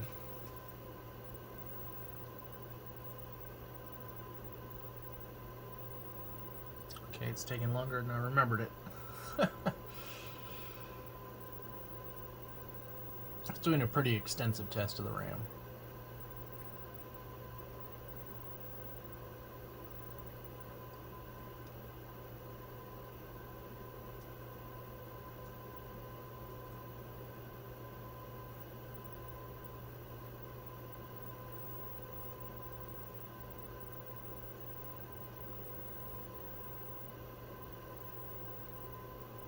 Okay, so the RAM problems have been solved, at least so far. Alright, so the next thing we want to do is we're going to go to my website.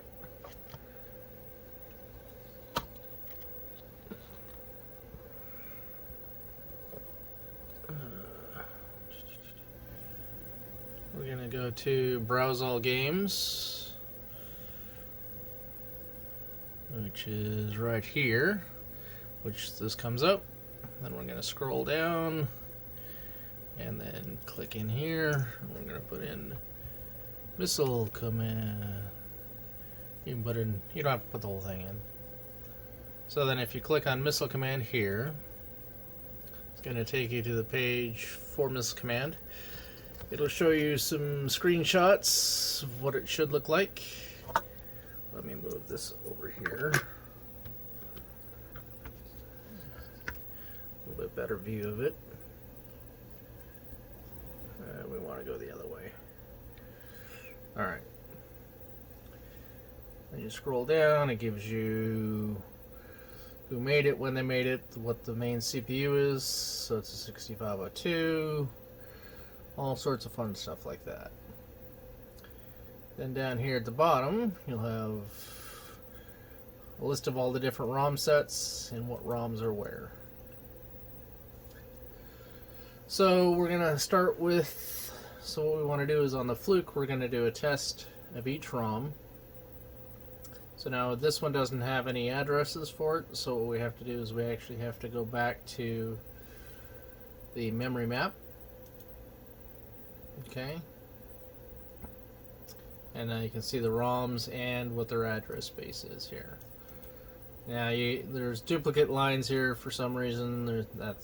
I know I'll need to fix that at some point. But basically what you're interested in is the starting address, the ending address, and then the Fluke signature out here. Okay, so what we're going to do is we're going to go back over to the Fluke.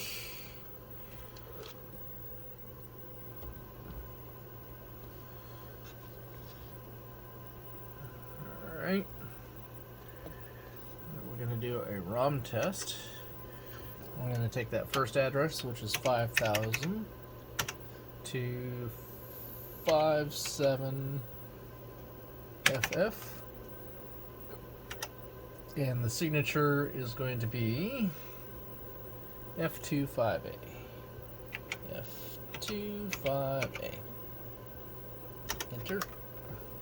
And now it's going to check to see if that signature matches.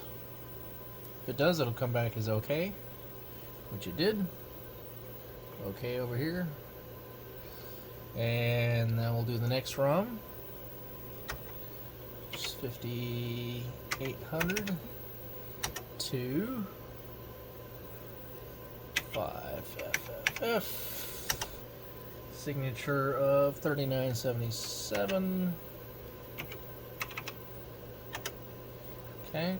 So the first ROM is okay, now we're doing the second ROM, which is at location JK1. That one came back correct.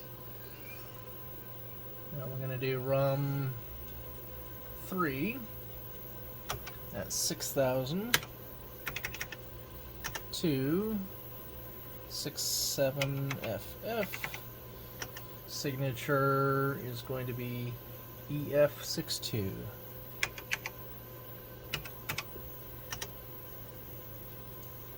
That one should be at KL1. Oh no, sorry, that was my mistake. KL1 does not, on my website for some reason, KL1 does not have a Fluke signature. So we're going to do more EF62. That's right, because MAME apparently is incorrect. Signature will, well, E8, no, okay. E850. Yeah. For some reason, MAME does not have that signature. I'll have to double check later. Alright, so that would be KL1. So we're going to skip that one. Well, actually, I lied. I think there's a bug in my website. I'm going to go to ROM identification on my website. And so the signature it brought back was E850. So then we go back over to my website here, and you click on ROM identification, and you get to the ROM identification page, and then you go down here, and we can put in E850, and we can search, and it comes back as missile command. Okay, so it's missile command set 2. And super missile attack which is the sequel to Missile Command. If we go back over here, it doesn't have that.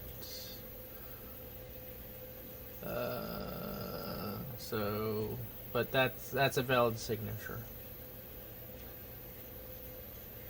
So, all right, back to where we were.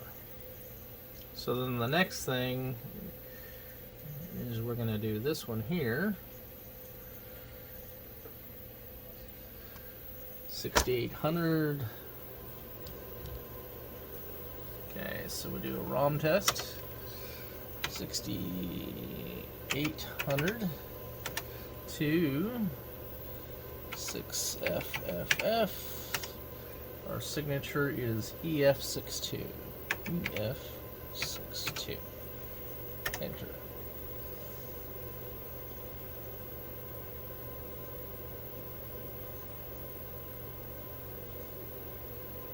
Okay. Okay, I thought that one would fail. Interesting. Because that is LM1. Yeah, this is also where the error in MAME, because if you look in here, it actually says LN1, but they have to be contiguous letters. Otherwise, that's a really wide chip, but it's not. So if you look at the board here, let's see if we can shine a light on that. See, it says KL1, and then the next one is L. Let's see. Zoom way in there. LM1. So whatever they did in MAME, somebody just probably typoed it. Not a big deal. It's easy enough to figure out. So those first four are correct. So then we need to do NP1, which is going to be 7,000. So we're going to do ROM 7,000 to 77FF. And then signature is going to be B25D. B25D.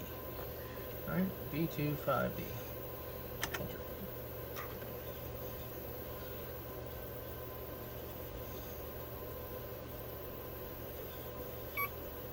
Okay, so it says it's a ROM error. Now you can loop it, or you can hit more. If you hit more, it's going to tell you what the signature is that it calculated. So it calculated D1A8. So I go back over to my ROM ident. I put in D1A8. Is that an 8? Or yeah, it's an 8, not a B. Yeah, B has the little thing. And click search. And it comes up with nothing. So we know pretty well that that's bad. Okay.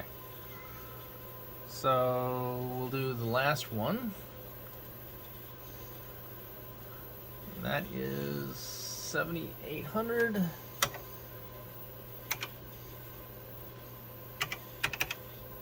to, I think that's 7FFF. Yeah, 7FFF.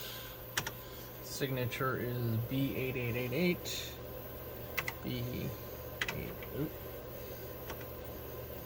B888.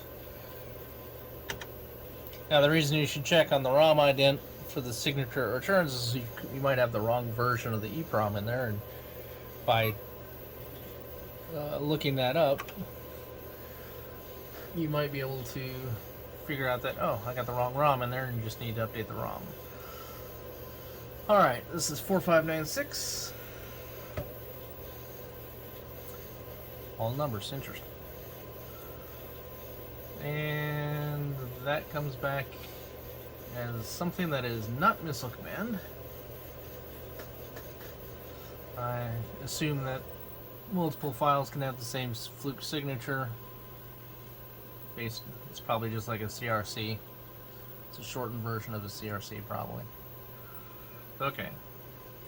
So now we know that those two are bad. Well, the EPROMs are not bad because I programmed them, I know them, I verified them. So what we're going to do now is we're going to have to... I'm going to create a couple EPROMs for testing. So let me do that and then I'll explain that once they're set up. Okay, we're going to try to do this in kind of a scientific way. What we're going to do is we're going to run some tests. Then we're going to replace the socket. And then we'll run some tests again and see if that fixes the issue. Because right now, let's go ahead and power the board up here. Do a bus test real quick. And we're still good on that. So we're going to check the ROM R1. So that's at 7800 to 7FF. And I'm just going to put in a signature of 0 because I really don't care what the signature is as long as it's consistent. And based on what I've seen, it's not. So right now it's 0A09. So we're going to repeat the test. And it should be something different than that.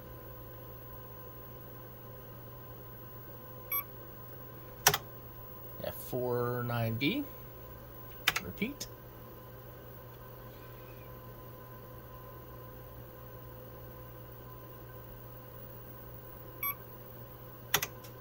D0A1. So every time we read that block of memory, we get a different signature. So what I'm going to do now is I'm going to go ahead and replace that socket, and then we will retest and see if we get the same behavior. If we do, then we know it's not the socket related and it's something else on the board.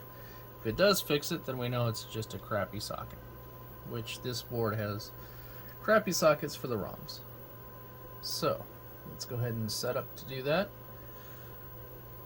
And I'll video it, but I just need to set up first.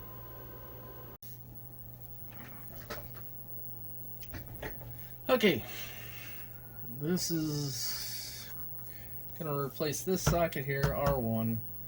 These are really crappy sockets, and you'll see why here in a second. Just take this and just lift the case off like that.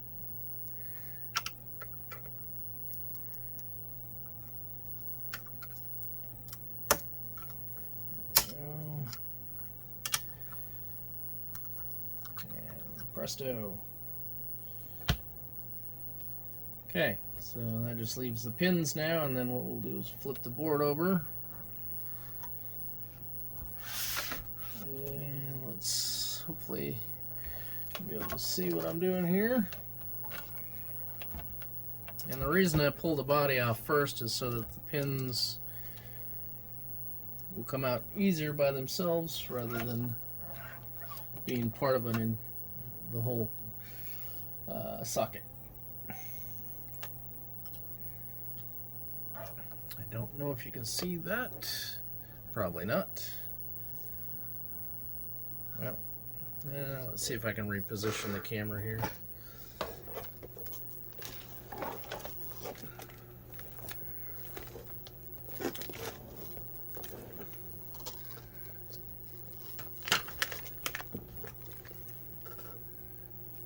That might be okay. Hopefully. one row.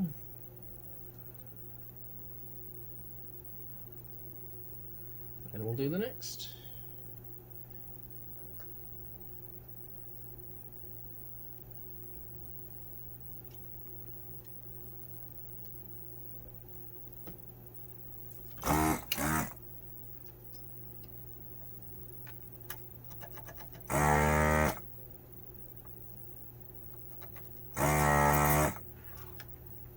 Put it over here, and if the pins fall out, like they are, that's the other reason, is the pins should just fall right out.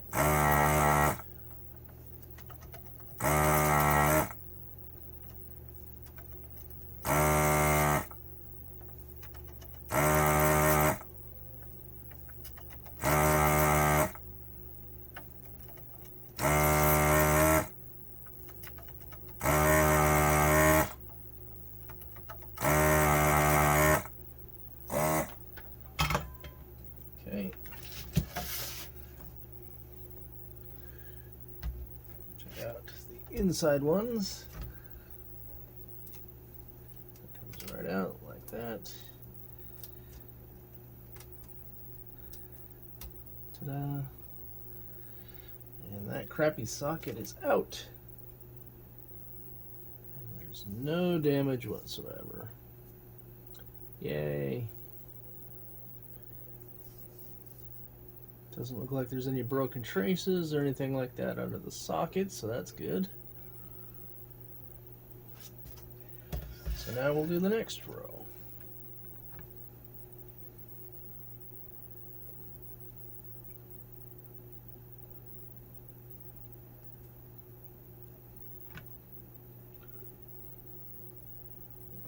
Let's go ahead and put this over the bench. Get rid of all the extra crap. Anything shorting anything out.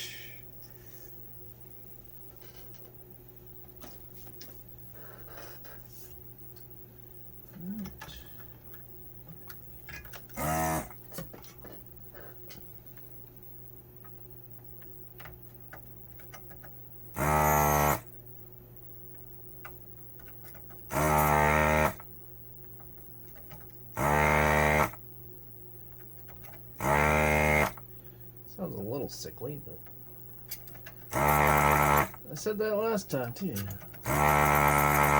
Probably gonna have to pull it apart and clean the whole thing again.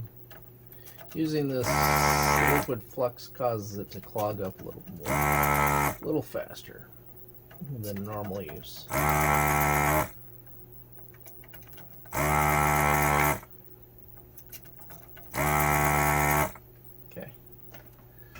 Quick and easy, right? We can leave it right like that.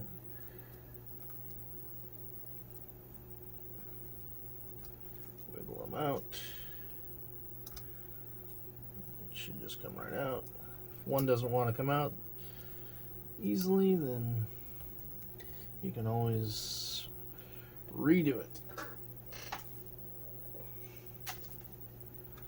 Nice and clean. No broken traces, it looks like. At least nothing obvious. Everything there looks decent. We can check continuity later. I don't know if you can see it on the camera, but I'm not too thrilled with things like that. Because it's leaning over towards a trace. So I'm just going to bend it up a little bit. Should also check pins like this, because the pins are bent a little bit. You want to make sure that they're not touching anything, because those will cause all sorts of weird problems. Like this one here looks... It's not touching, but it's close. And the solder mask on these boards comes off pretty easy, so if it's leaning over and touching a trace, short it out.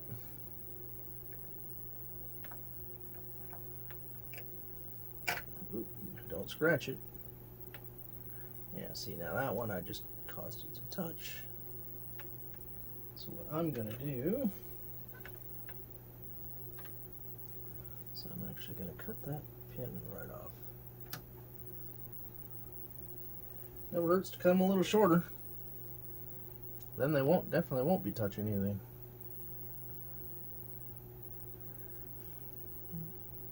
So if replacing this socket doesn't change anything, then we're going to go to plan B, which is trying to figure out why I'm getting a different value every time I read this. So what are we? 1, 2, 3, 6, 7, 8, 9, 10, 11, 12. So we're 24 pin socket. Oh, right there. Perfect. First one I picked. Actually, I think I have another one that's already open. 28 pin. Definitely not 40.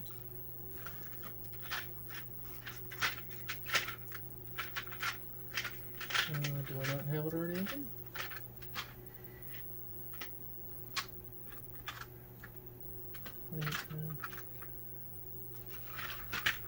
Oh, alright. What is this one? That's 24 pin. Guess we're opening a new tube.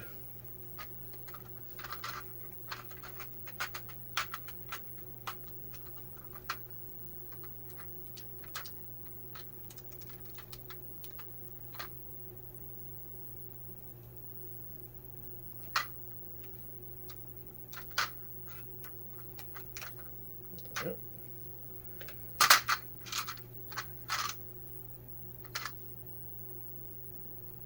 124 pin socket.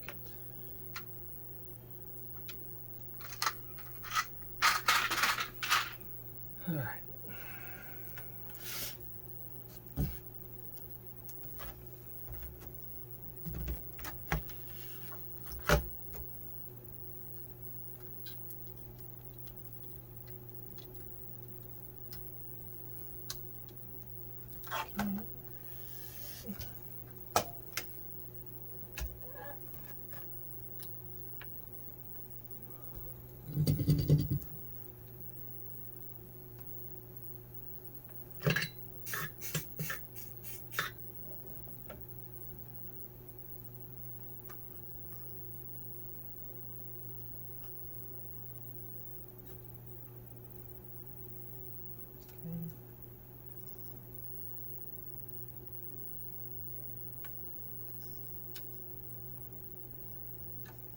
Yeah.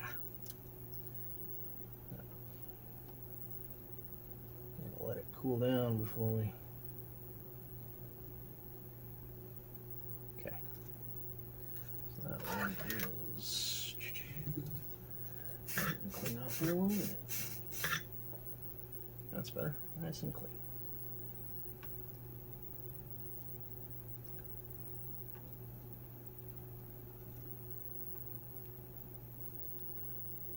Not as good as Sean at Classic Arcade Repair, but this is decent. Except for that one, now that I mention that.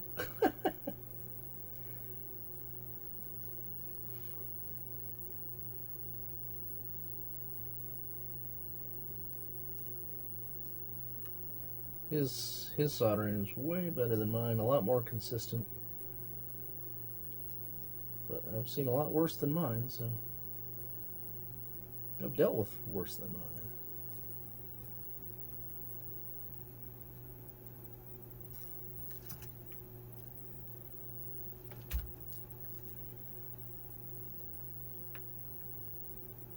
Mine's not too shabby.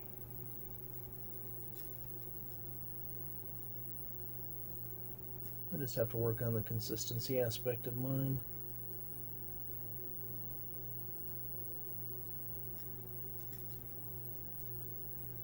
Just remember they should look like little Hershey Kisses when you're done. If they look like a ball, then that's too much solder or a lifted pad. It looks like if it's flat, then you probably don't have enough. Oh, come on. Cooperate.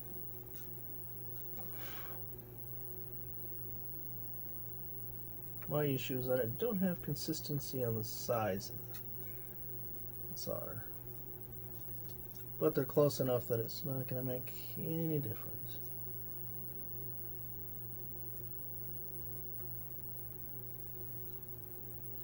I don't like the way that one acted. There we go. It's always better to put too little solder on than too much too. So, because you can always add a little more. It's a pain in the butt to take off. All right, looks good. So let me reset back up here and put that in, and then we'll go from there. Okay, let's power up the board. The EEPROM's back in, the fluke's hooked back up. Now we're going to do a bus test because we just hooked it back up. Good. Rom 7800 to 7FF.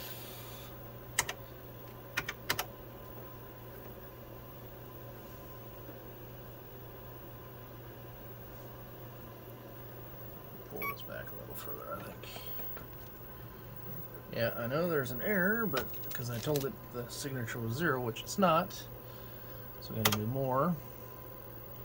And it is ADFD. So we're going to repeat.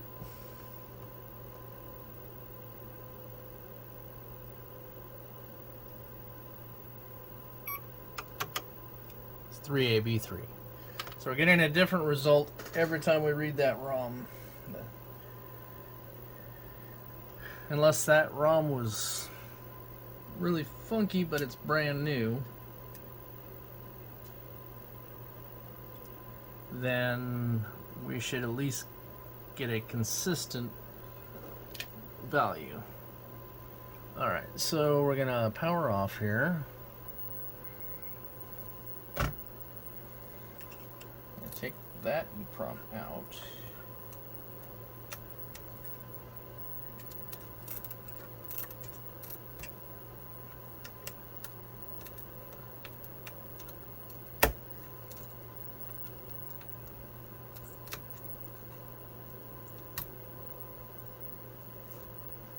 Okay. I'm going to put R1 back in.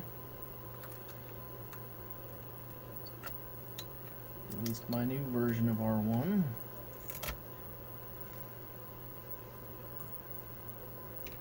Now we're going to do power the board back up would always help.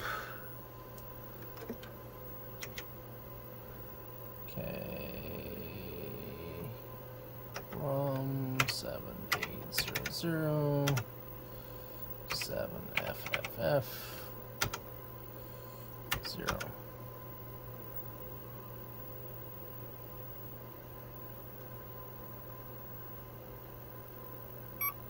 Okay, so what did we get? 4596.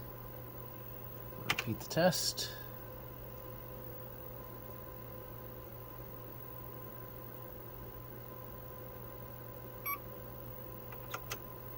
Four, 5, 9, 6. Interesting. Okay, that's interesting. Repeat. Oop. Hey, I know how to wait. Pressed more too soon. Well, we're consistent at least. 4596. Let's go to my website.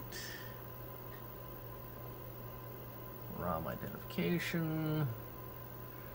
Fluke signature of 4596. Search. And it is not what it should be. Let's see, what should it be? Browse all games.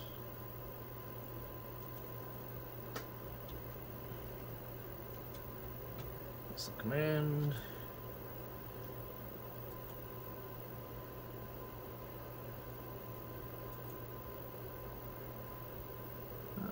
R1 should be B888, it looks like. Let's check the other versions here. B888. Yeah, so we should be getting B888.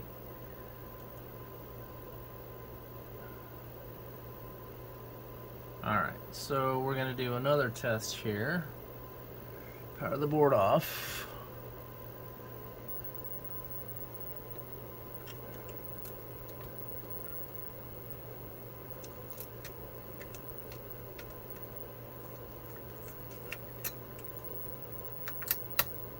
Pull that R1 out. We're going to put in EEPROM that's filled with all F's. So all bits are on.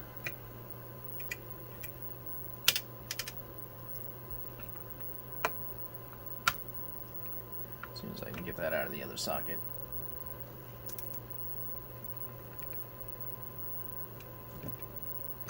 Leverage.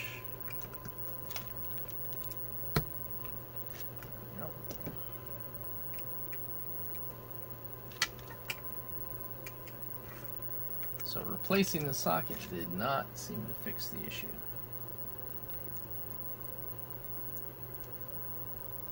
At least not with that socket. Alright, that's in the right way. Power the board up. Repeat. So now this should be all ones.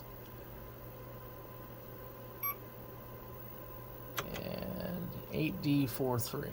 Okay, so we're going to repeat it.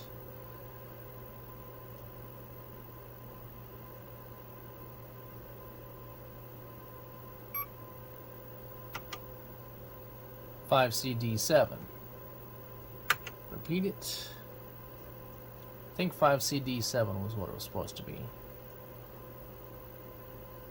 I'll have to look at my notes. See, now it's interesting that it's repeating that over and over and over again.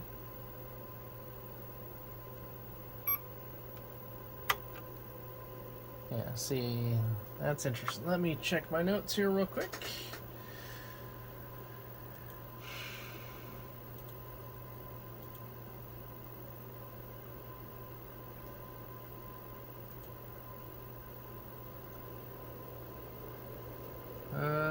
Let's see, according to my notes, 5CD7 is what it should be. So now it's returning the right values. So that sucks. Whenever something just starts working, loop.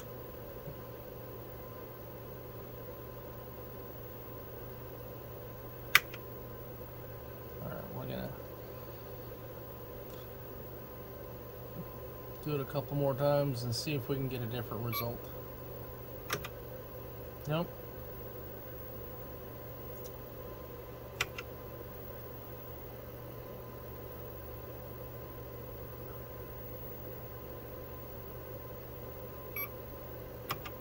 Yeah, see, these are the ones that are hard to track down. So let's recycle the power on the board. And then repeat it.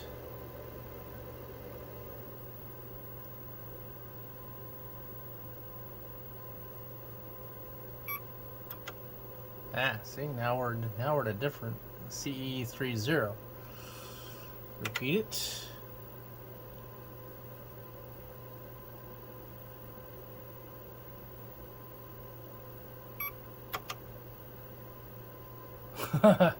That's interesting. Oop, gotta wait. Premature. That's interesting. So let's try ROM 5000 57FF. I don't have a ROM in the socket right now, so I just want to try reading a different area of ROM and see. I don't really care what the result is.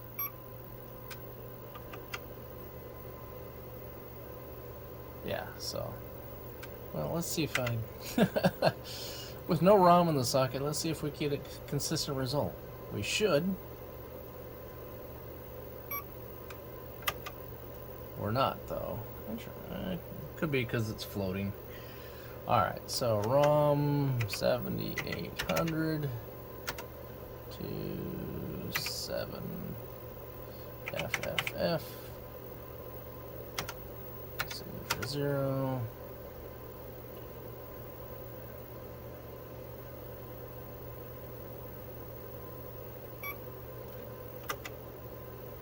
'73 repeat.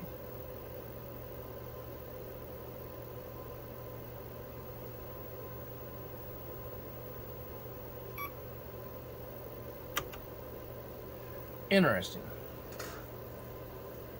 So the first time does not like it.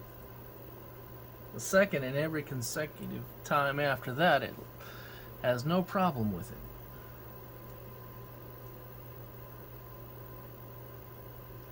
Alright. We're gonna, well, yeah, let's do another test here. We're going to take that chip. That's all ones out.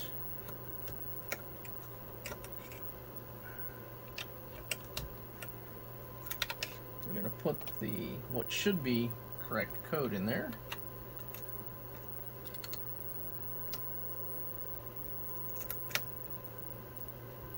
Power the board back up. Then we're going to repeat.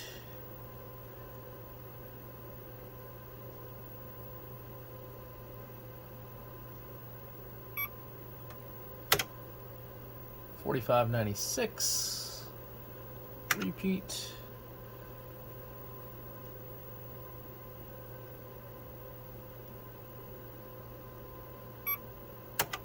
$45.96. Repeat.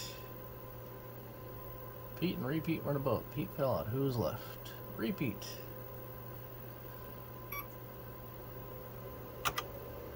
$45.96. Okay.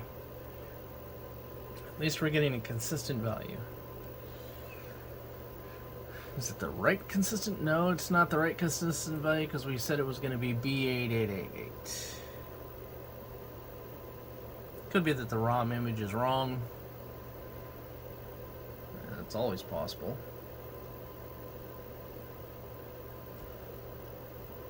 I think it's time to buy some 2816s. Those are erasable, reprogrammable EEPROMs.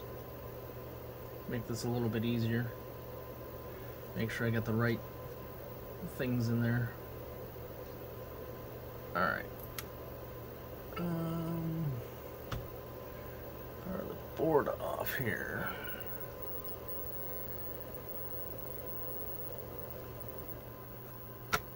Okay. So now it should have a working set of ROMs in it. But let's do a Rom test at 5000 to 57FF. This should be the, and our signature should be, this is going to be H1, so our signature should be F25A. F25A.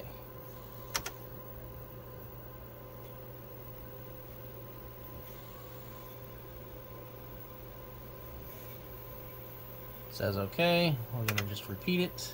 Just make sure we get a consistent result.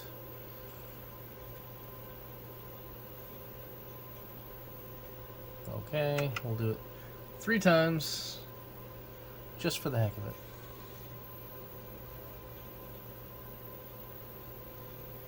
Alright, so now we do the next one. That would be, I believe that's 5800. Let's go check real quick here. Yep, 5800 to 5FFF. I'll have this memorized by the end of this video. 3977. 3977.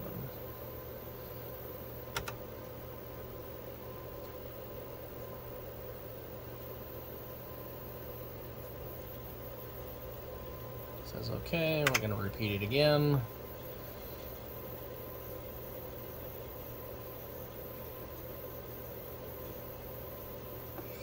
Repeat it again.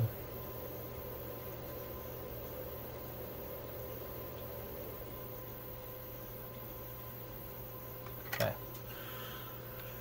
Next, 6,000 to 67FF. Signature not provided.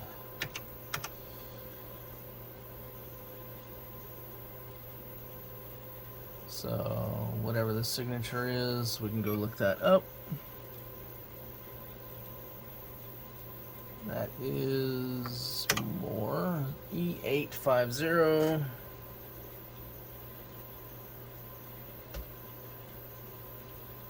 Search, and that comes back as the correct ROM, right? That should be KL1. That is KL1.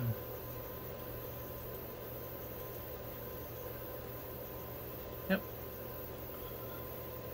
Okay, so the next one is 6800. But we're going to repeat that. Just make sure we get the same value.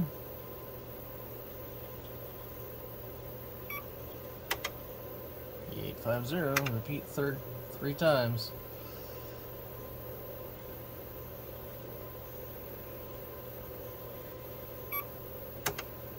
Alright, now we'll do the next ROM. The next ROM is 6800 to 6FF. Signature is EF62.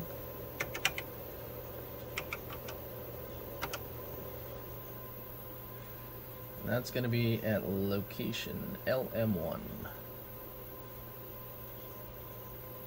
Okay. So it likes that. Repeat.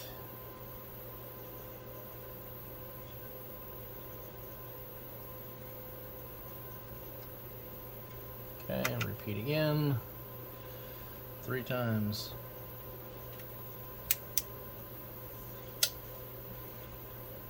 Alright. Moving on to the next one. This is going to be NP1. Which is going to be a ROM at 7,000 to 77FF.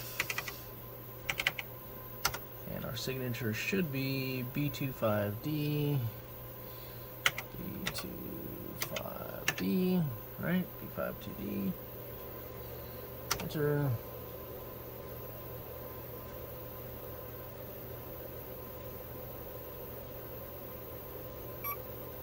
Yep, alright. And 96C7. So repeat. Let's see if we get the same result.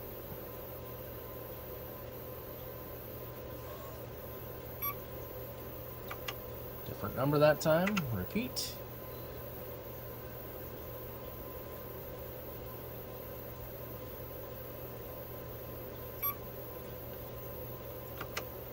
Yep, different result every time. Okay, and that is NP1. So NP1 and R1 are going to give the same behavior. So, but we're looking at 7,800 to 7FF, and our signature should be, if I could spell, B888. And it's going to come back as wrong. I'd be shocked if it came back right. Oh, see, error. 4596. We're going to repeat.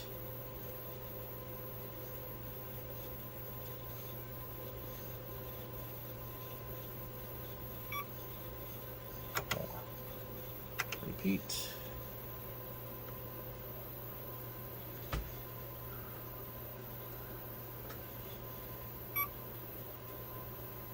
Okay.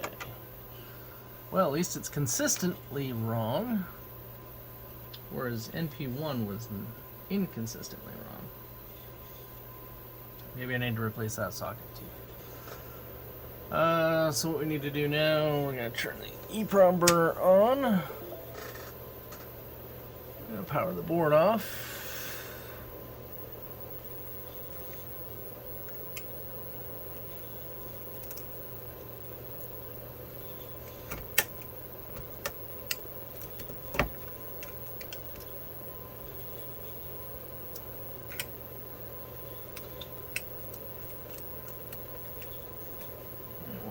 Do is we're going to read these EEPROMs, which are 2716s. Even though I made them myself, we're going to just read them back and make sure that it's not something funky with the ROM.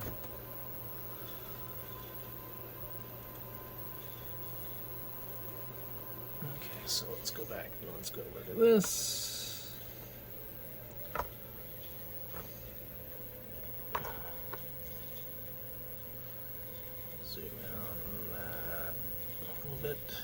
Guess we can go further over.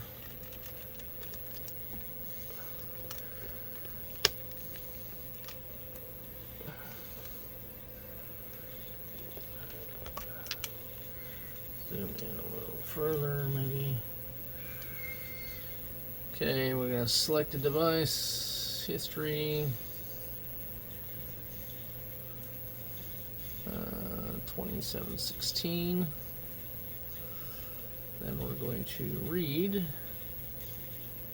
Okay, and I'm going to save this.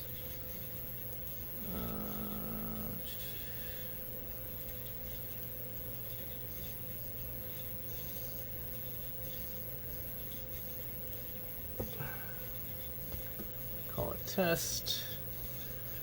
And that one is NP1. Okay.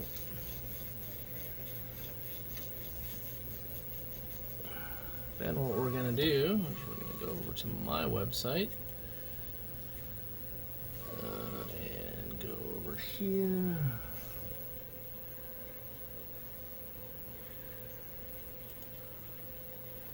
We're going to go find that file that we just did. This command. Upload. Missile command. Rev 3, Rev 2. And it comes out as NP1.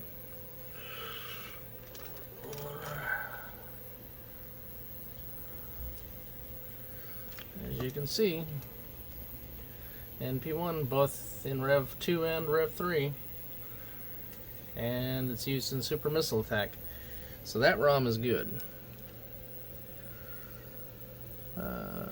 So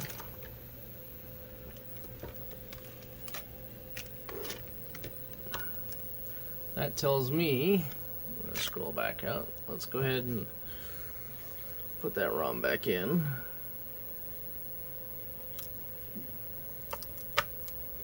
We'll do the other one, R1.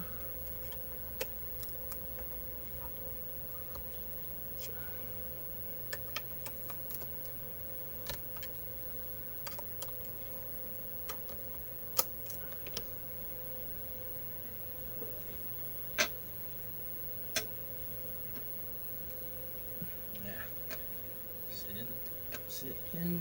Okay, there we go. Go back to our burning software. Read. Save that one. I'm going to call this one R1.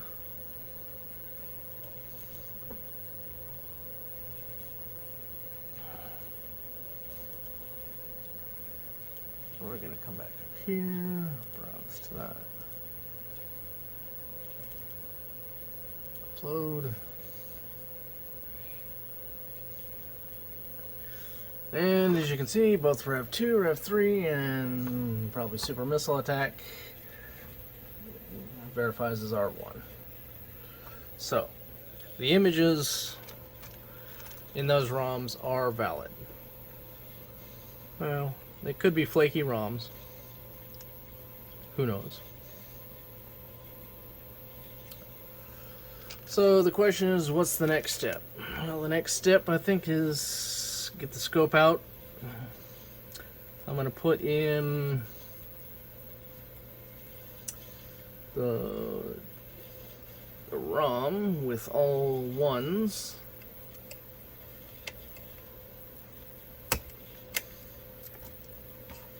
Into the first socket.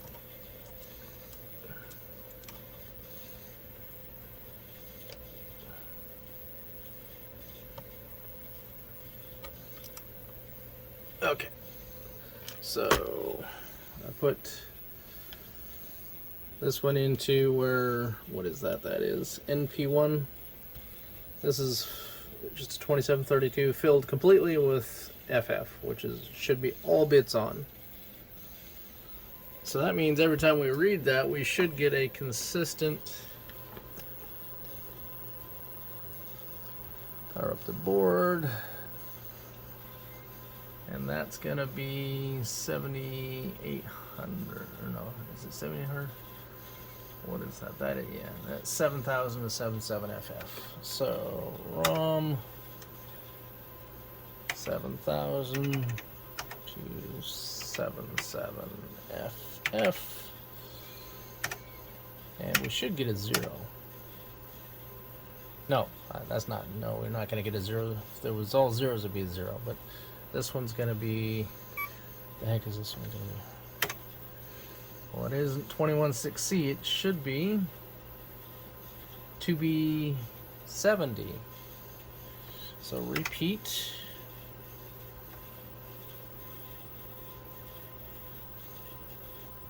No, I'm sorry. 5CD7 is what we should be.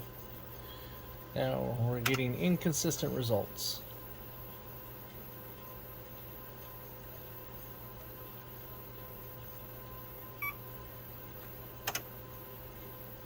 See, that's what it should be.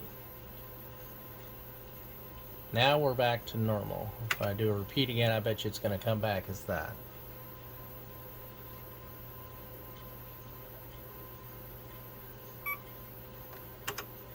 Yep. But if I power cycle the board and repeat it, it should come back as a different number.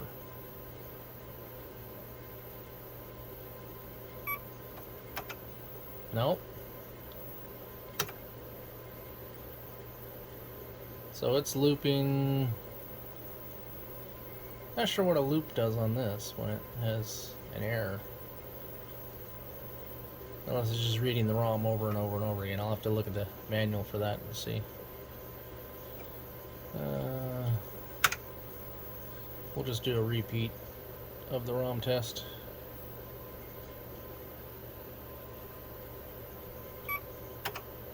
Yeah, let's see. Interesting. Okay, well, let me dig at the schematics and start taking a look at what those ROMs are attached to. Okay, we're back. Looked at the schematics, so what we want to do, we're going to look at NP1. Let's take a look at the schematics real quick here. Okay, so NP1 is this one here, which is labeled down here as ROM 8. Of course, that does not do the chip select. That goes through here, which then comes all the way over to here, which is at R2.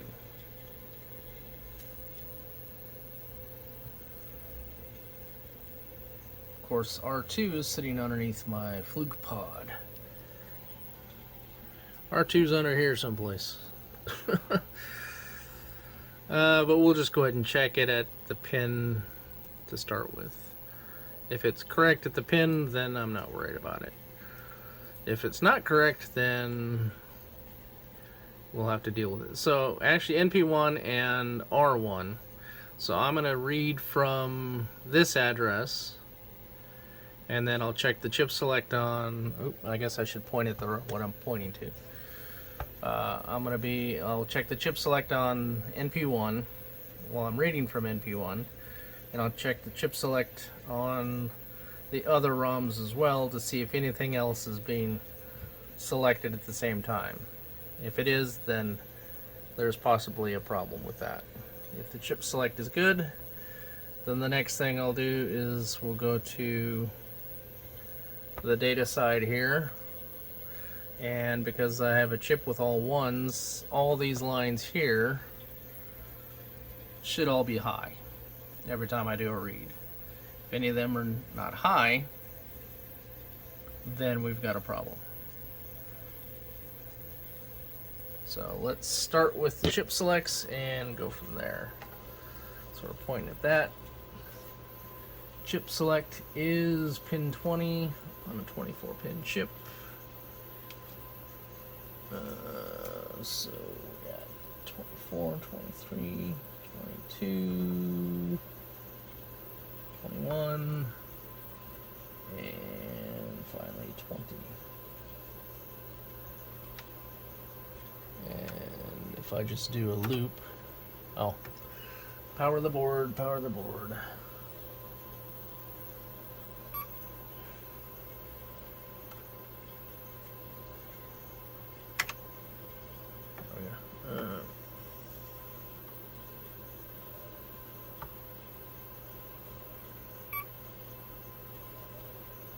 I gotta get a better.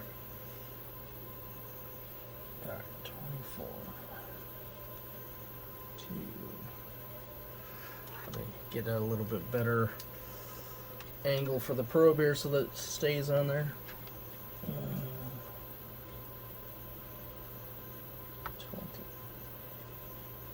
All right. So if I repeat, you can see that it's doing a chip select on that for every read. Let's repeat that, or wrong way. Alright. And chip select should be active high or active low. Looks like it's active low. So this is the beginning of the read, the end of the read. So chip select is good on that.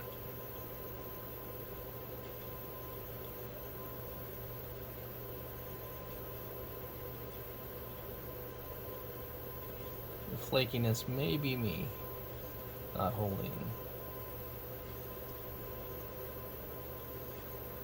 No, I don't want to loop, I want to repeat. I guess the loop would work.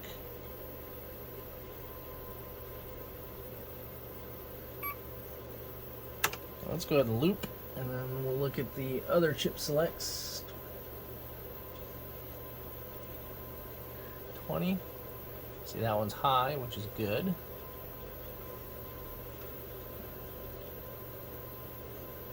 20. High.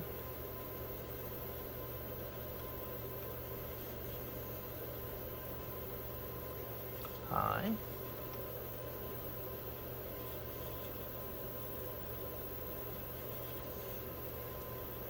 High.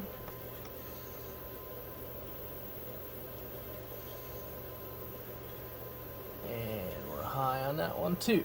So the only ROM being selected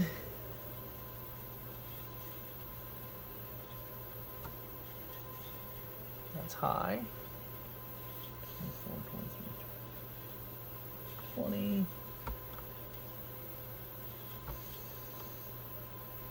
The one being selected is the one we're testing, so that's good. So chip select's working.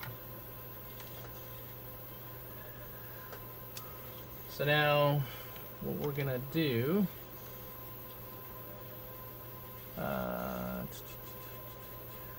Let's take a look at the data bits. We're still looping. This should all be ones. Data bits are 9, 10, 11. Of course you skip 12. 9, 10, 11, then you skip 12 and go 13, 14, 15, 16, 17. Why do you do that? Why didn't you just go all full out? Alright, 2, 3, 4, 5, 6, 7, 8, 9.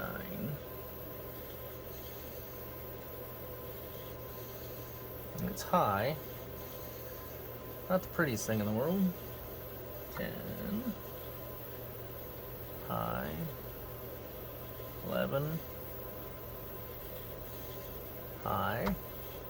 They skipped 12 because 12 is ground, right? Yes, 12 is ground. Yep. So 13, 14, 15, 16,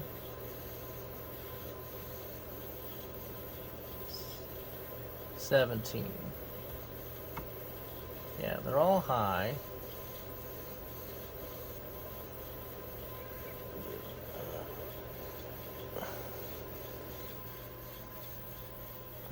Yeah, so we're high.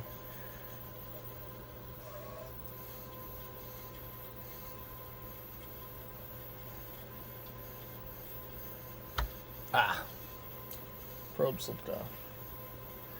I don't like the legs on this. Yeah, see, we're high. So, alright. So the data coming out is good. That goes to NP3. Okay, so NP3,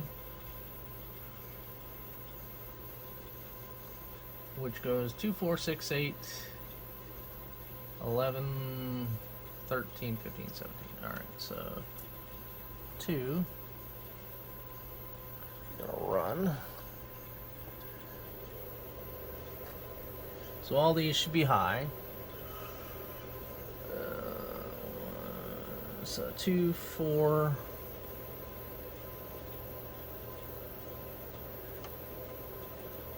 6, 8,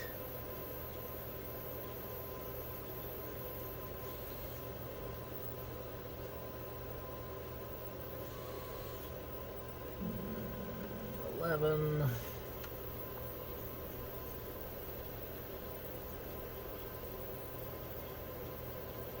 13,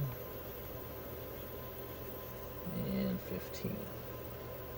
All those are high. So now you're going to check the corresponding output,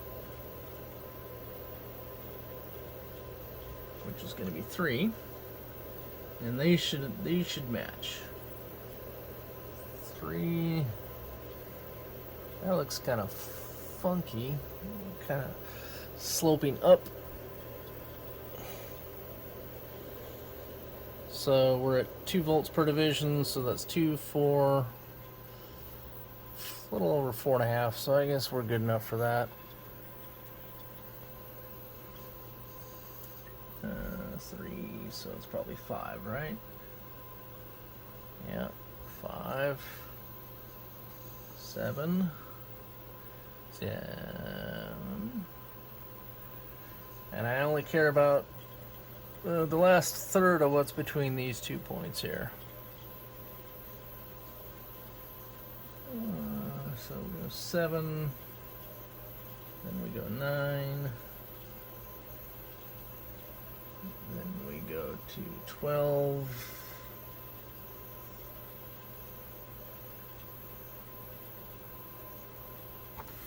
so that's 11, 12, 13, 14,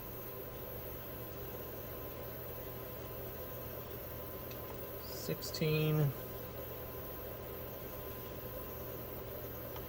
18,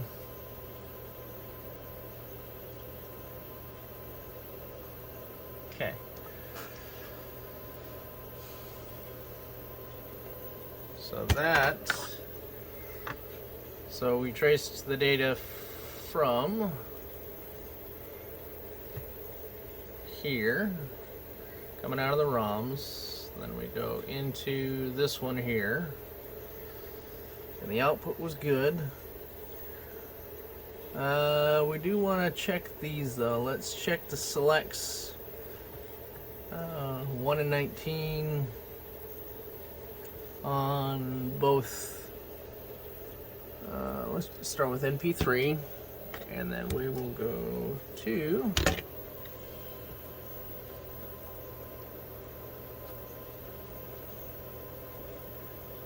so NP3, chip 1,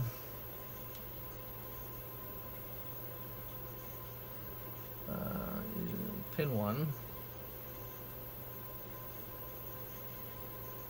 Should be active low. Yep, that's good. 19, same. Now the next one is going to be to,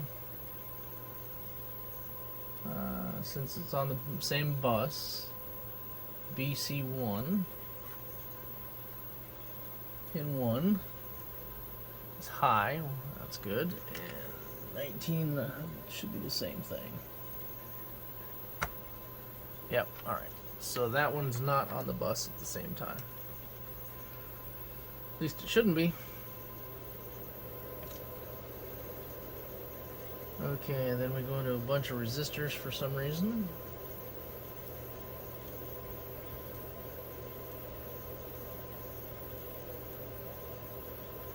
And that looks like it feeds directly into the CPU.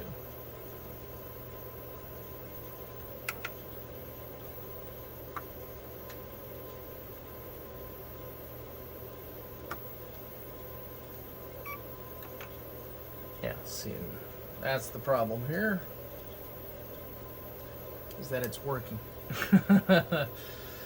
Alright, let's try R1. ROM, that's going to be 7800 to 7FFF. I don't care about the signature, I just want to see what we get.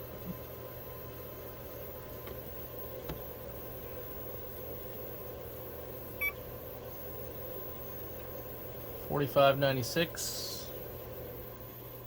We're going to repeat that.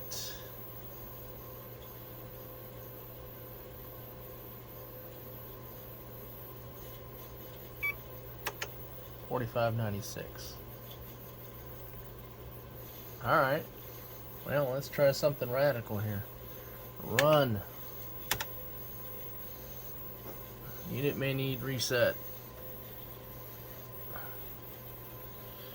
And nada.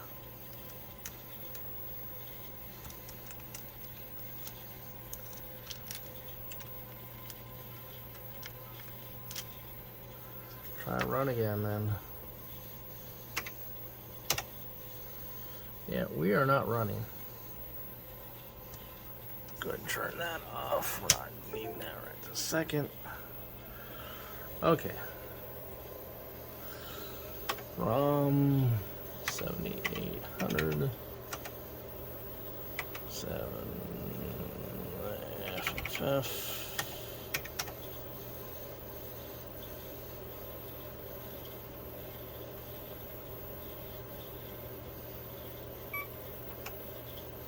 $45.96.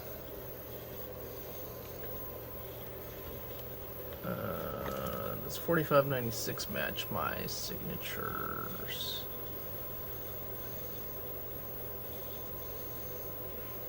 It does not.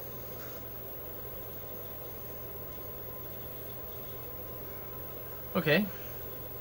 We're gonna do a read from 7800. That's the first address. We're gonna loop on that. Okay, read 7801. Loop on that. Read 78.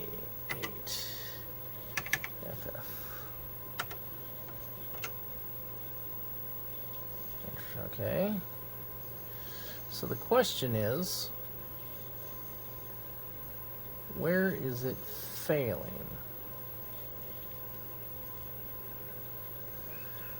Let's see. If we do Rom 7000 FF.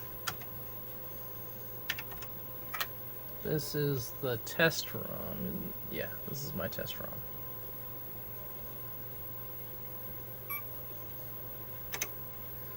Which is doing the correct thing.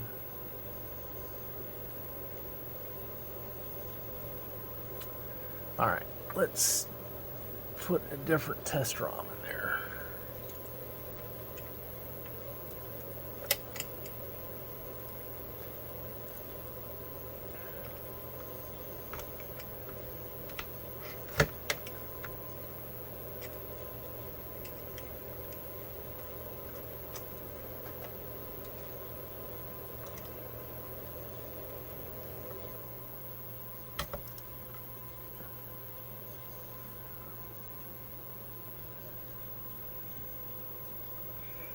Repeat.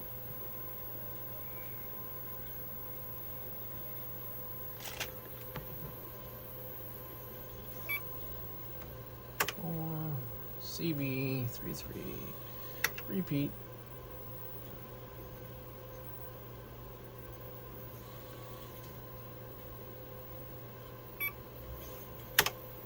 Alright, we're getting different results every time from that. So that starts at 7,000. So if we read 7,000, it should be 0. If we read 701, really? Reads it as 21, huh? That should be 2. No, I'm sorry, that should be 1. Okay. So let's go back to the data bits on the ROM.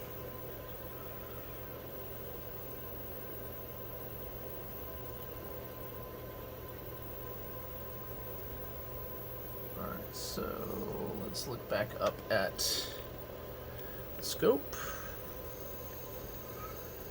So I'm reading from 7,000. So the pattern on this ROM. Ooh, really? I'm pressing on the. Interesting. Watch this. I press on it and I get. Maybe I need to replace that socket too. The fact that I can tap on this socket and it starts freaking out. Yep, I'm going to replace that socket. Alright, hold on. Okay, I pulled the socket out, and it looks like there's some damage there. You can see that looks like those traces may or may not be touching there. So when I got this board originally, let's go ahead and turn it this way here. Focus.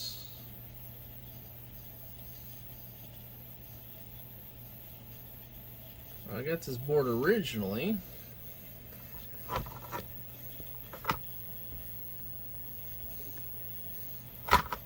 It did not have any chips in the socket. So my guess is that when they pulled that out,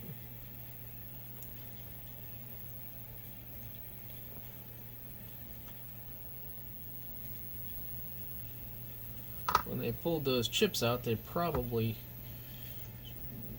put a screwdriver under there and did some damage. So I'm gonna hit that with the soldering iron and see if we can clean that up a bit.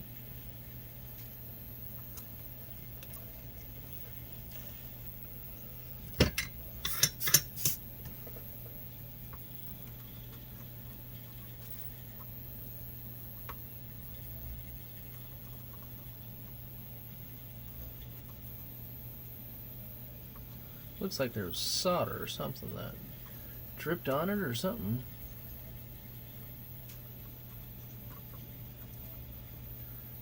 Don't necessarily think that was our issue, but it could have been. Okay, let's take a look again.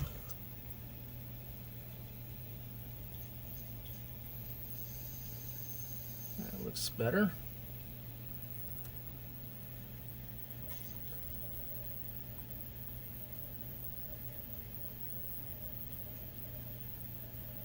So we'll focus that a little bit better the other way. Now we're not in danger of touching traces after that.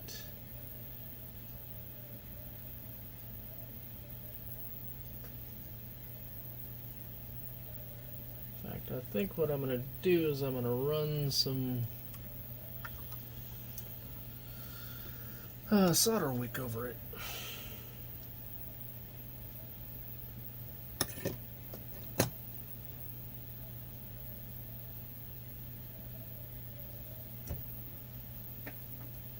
Just for the heck of it.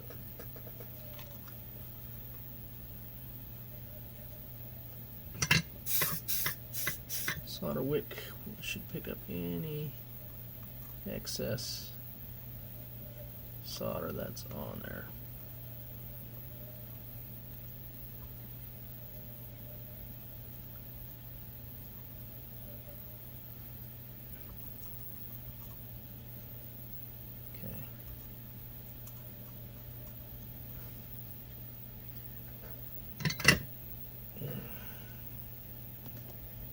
That wasn't prior work, but that was prior damage.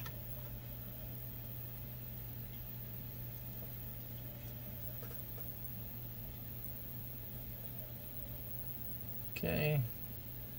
That one trace there looks kind of ugly. That one, that little pointer, that one there in the middle looks kind of ugly, but we're okay.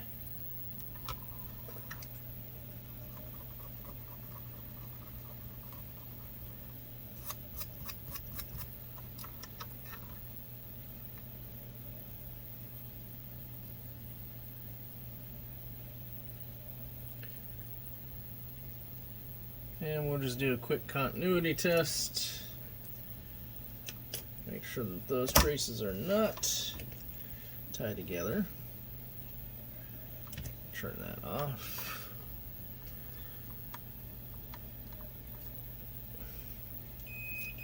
Okay. Those two are not connected. That's not connected. That's not connected. That's connected on both sides of that. Alright. Continuity is all good. Alright, let me solder a socket in and we'll test again. Alright, time to see if my new socket makes the difference in that damage. Well, potential damage. Potential bridging was fixed. Power to up.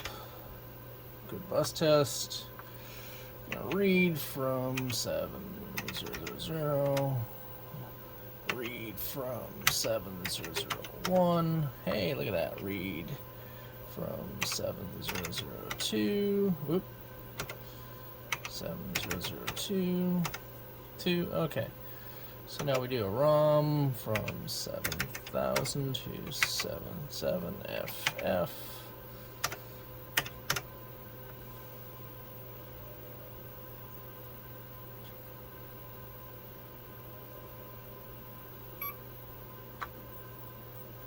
Yep. 2B7D. Is that what I wanted? Check my notes. 2B7D. Alright, so we're going to repeat it.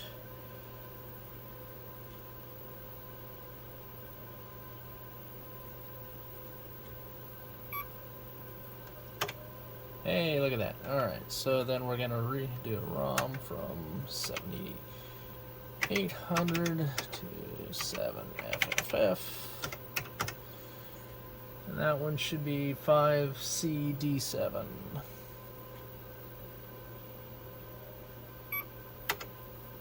Oh no, sorry. Duh. No. That's actually correct. B8888. Alright. We're going to power the board off, put the right ROM in, and 2 crappy sockets later, we might have a working board.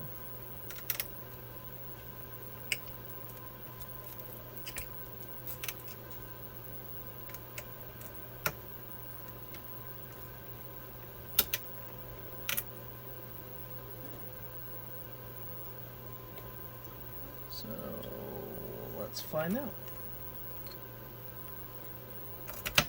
Alright.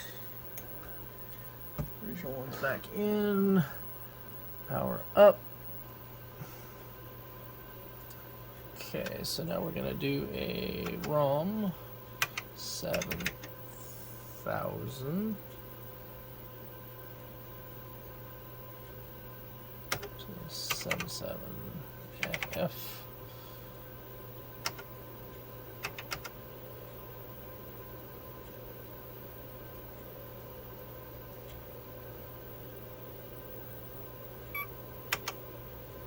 B25D, I bet that is what I want. B25D, alright. Now what's interesting is we also have a different screen on here. So let's go ahead and point down to that. And let's double check our voltages here. Make sure we're not too high on the 5 volts. And we're a little high, 5.2.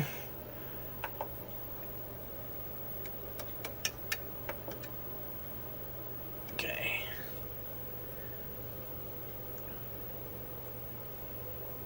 5, pretty close to 5.0. Close enough. So now, here's the cool thing about the fluke. We should be able to say run, go. Look at that. Woohoo! It's running as stock now. 2 crappy sockets plus possibly bridged socket or bridged traces under that socket. So I'm happy with that. Obviously I don't have a trackball hooked up to test it, but I'll give it back to Randy and let him try it out. I think we're good to go though. Let me power the board down here. I'm going to take the fluke out of the mix. Slap a real processor in there.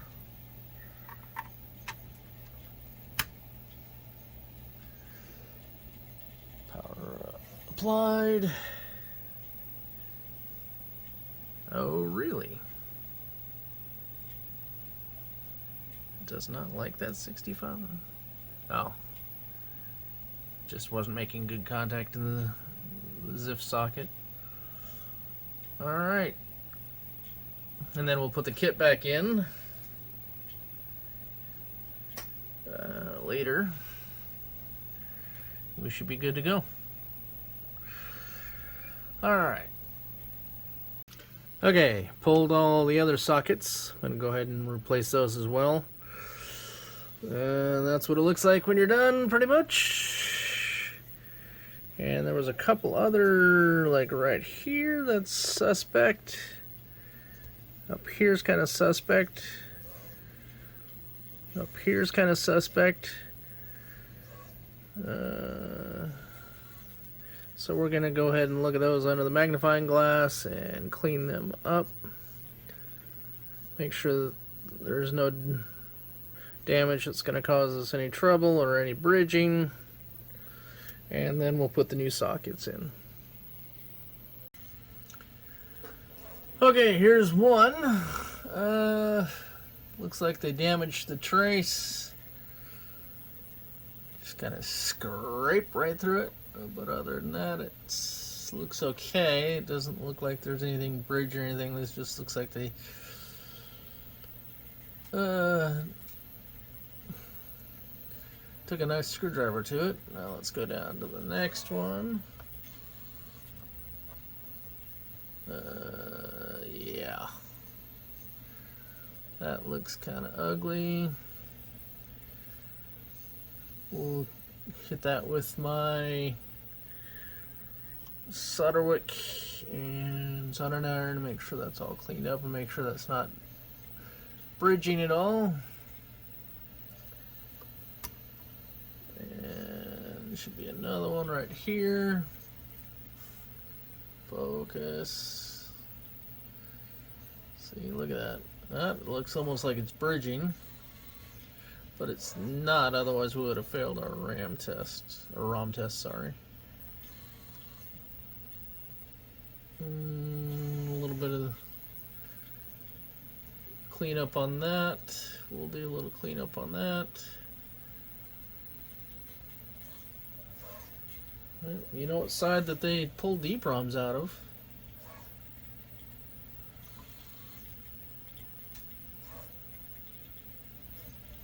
Alright, everything else looks okay. Yeah, we're into areas that they didn't have EEPROMs. So I'm gonna go ahead and clean those areas up, and we'll go back through it again. Okay, we cleaned it up. It looks better. Go to the next one, which is right about here. Yeah, tiny little blob, but I'm not worried about that. Those are cleaned up, but those are scratch marks. There is I did test continuity between them. They are connected. And that is definitely a nice little gouge mark.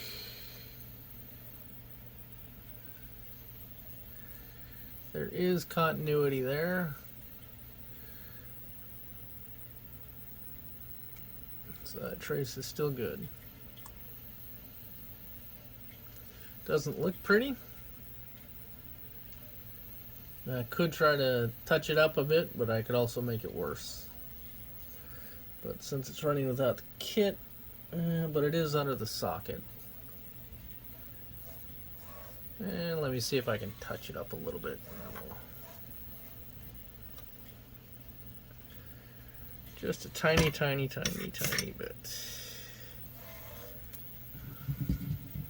Yeah, look at that close up of the crappy things.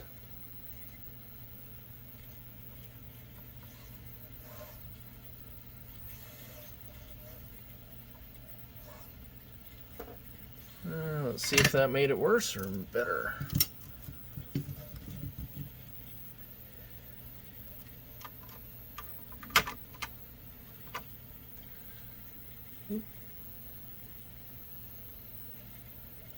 Once I clean it up, a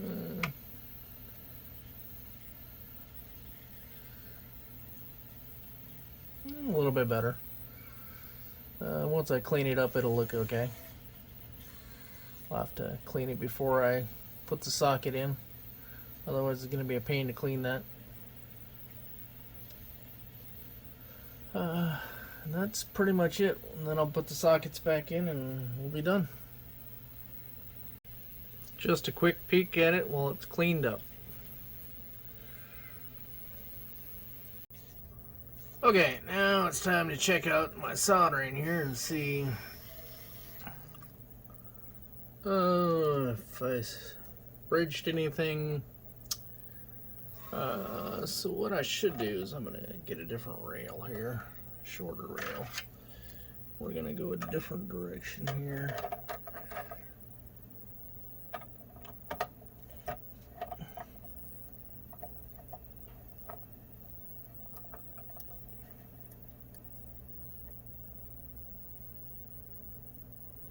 Okay.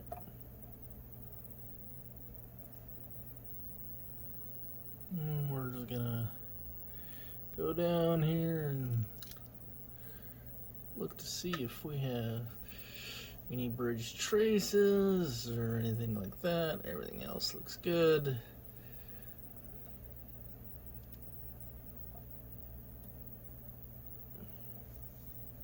Okay, and on to the, I think we can we do both? Trick here is finding the, there we go. No bridge, no bridge.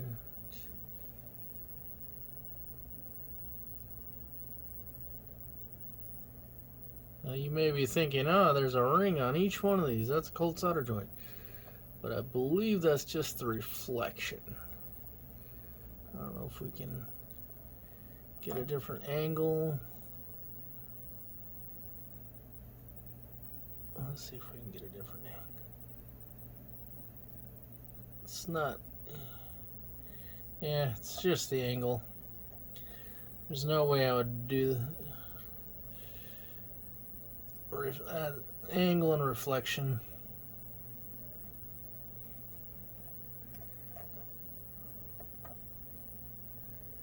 Alright.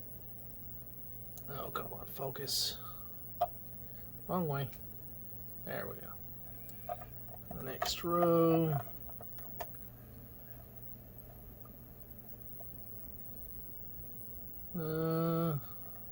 That one looks kind of crappy. We're gonna fix that one.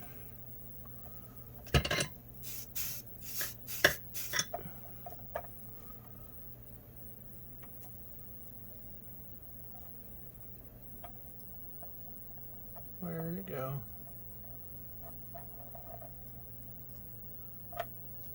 It's out of focus now.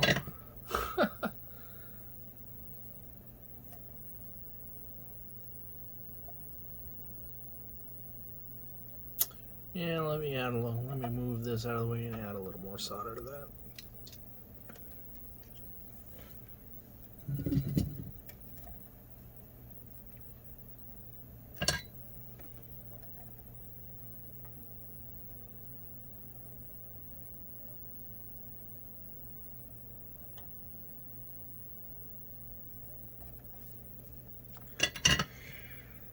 Now let's take a look at that again.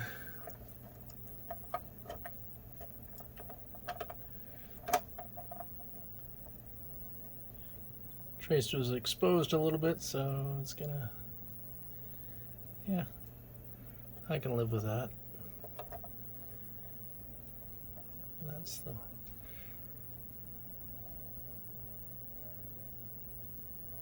long as nothing's bridging another. And we'll see if we can get a little speck of solder. That's gone now. Next pins. Almost lost my damn phone.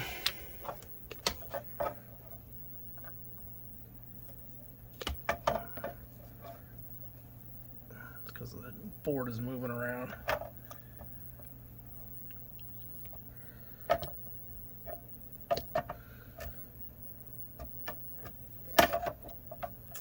Alright, hold on. Let me fix my damn tripod here. Ay. Alright. Back to our regularly scheduled blurry picture.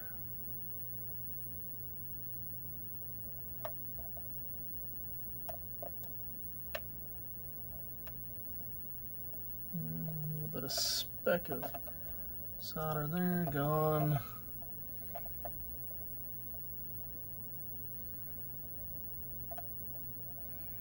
No bridging there. Next.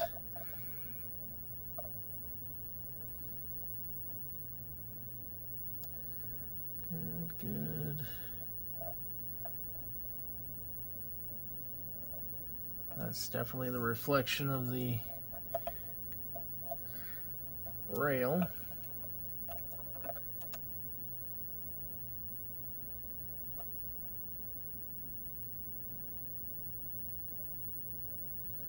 This thing does not want to stay in focus very.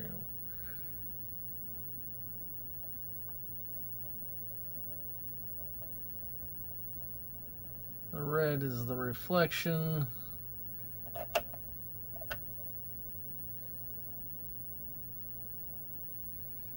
No bridging. I can already see one that needs to be touched up before I even get anywhere.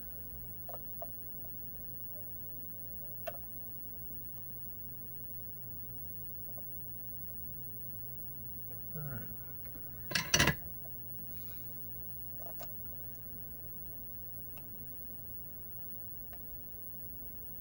That one still is not pretty, is it?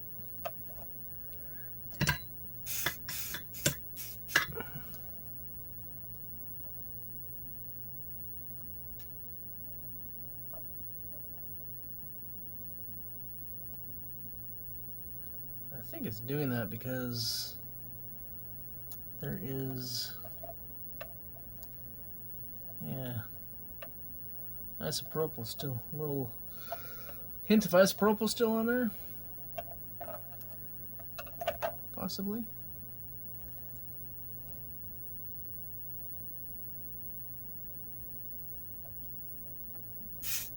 Should have burned off, dried off, whatever by now. That's a little better. I have to probably clean it again.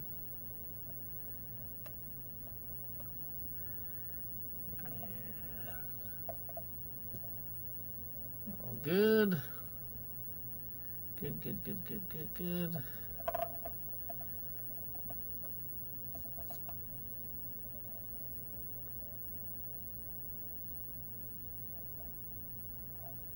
That's just normal. Okay, crap, there's a trace missing. Nope, that's not a trace missing.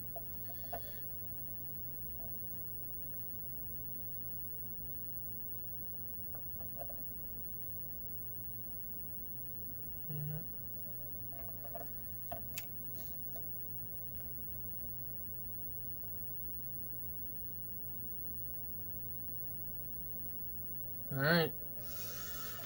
Good to go. Time for a burn-in test. Okay, this repair is complete. Let's go ahead and go over what was wrong and what I found and what I fixed. And what I learned.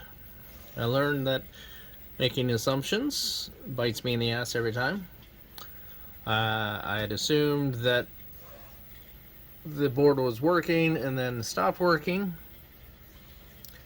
and that nobody had attempted to fix it, but that was incorrect. Turns out that there was prior work, and I didn't bother checking that prior work. We'll take a quick peek at the prior work here. As you can see, there's some prior work there and all down there, and they were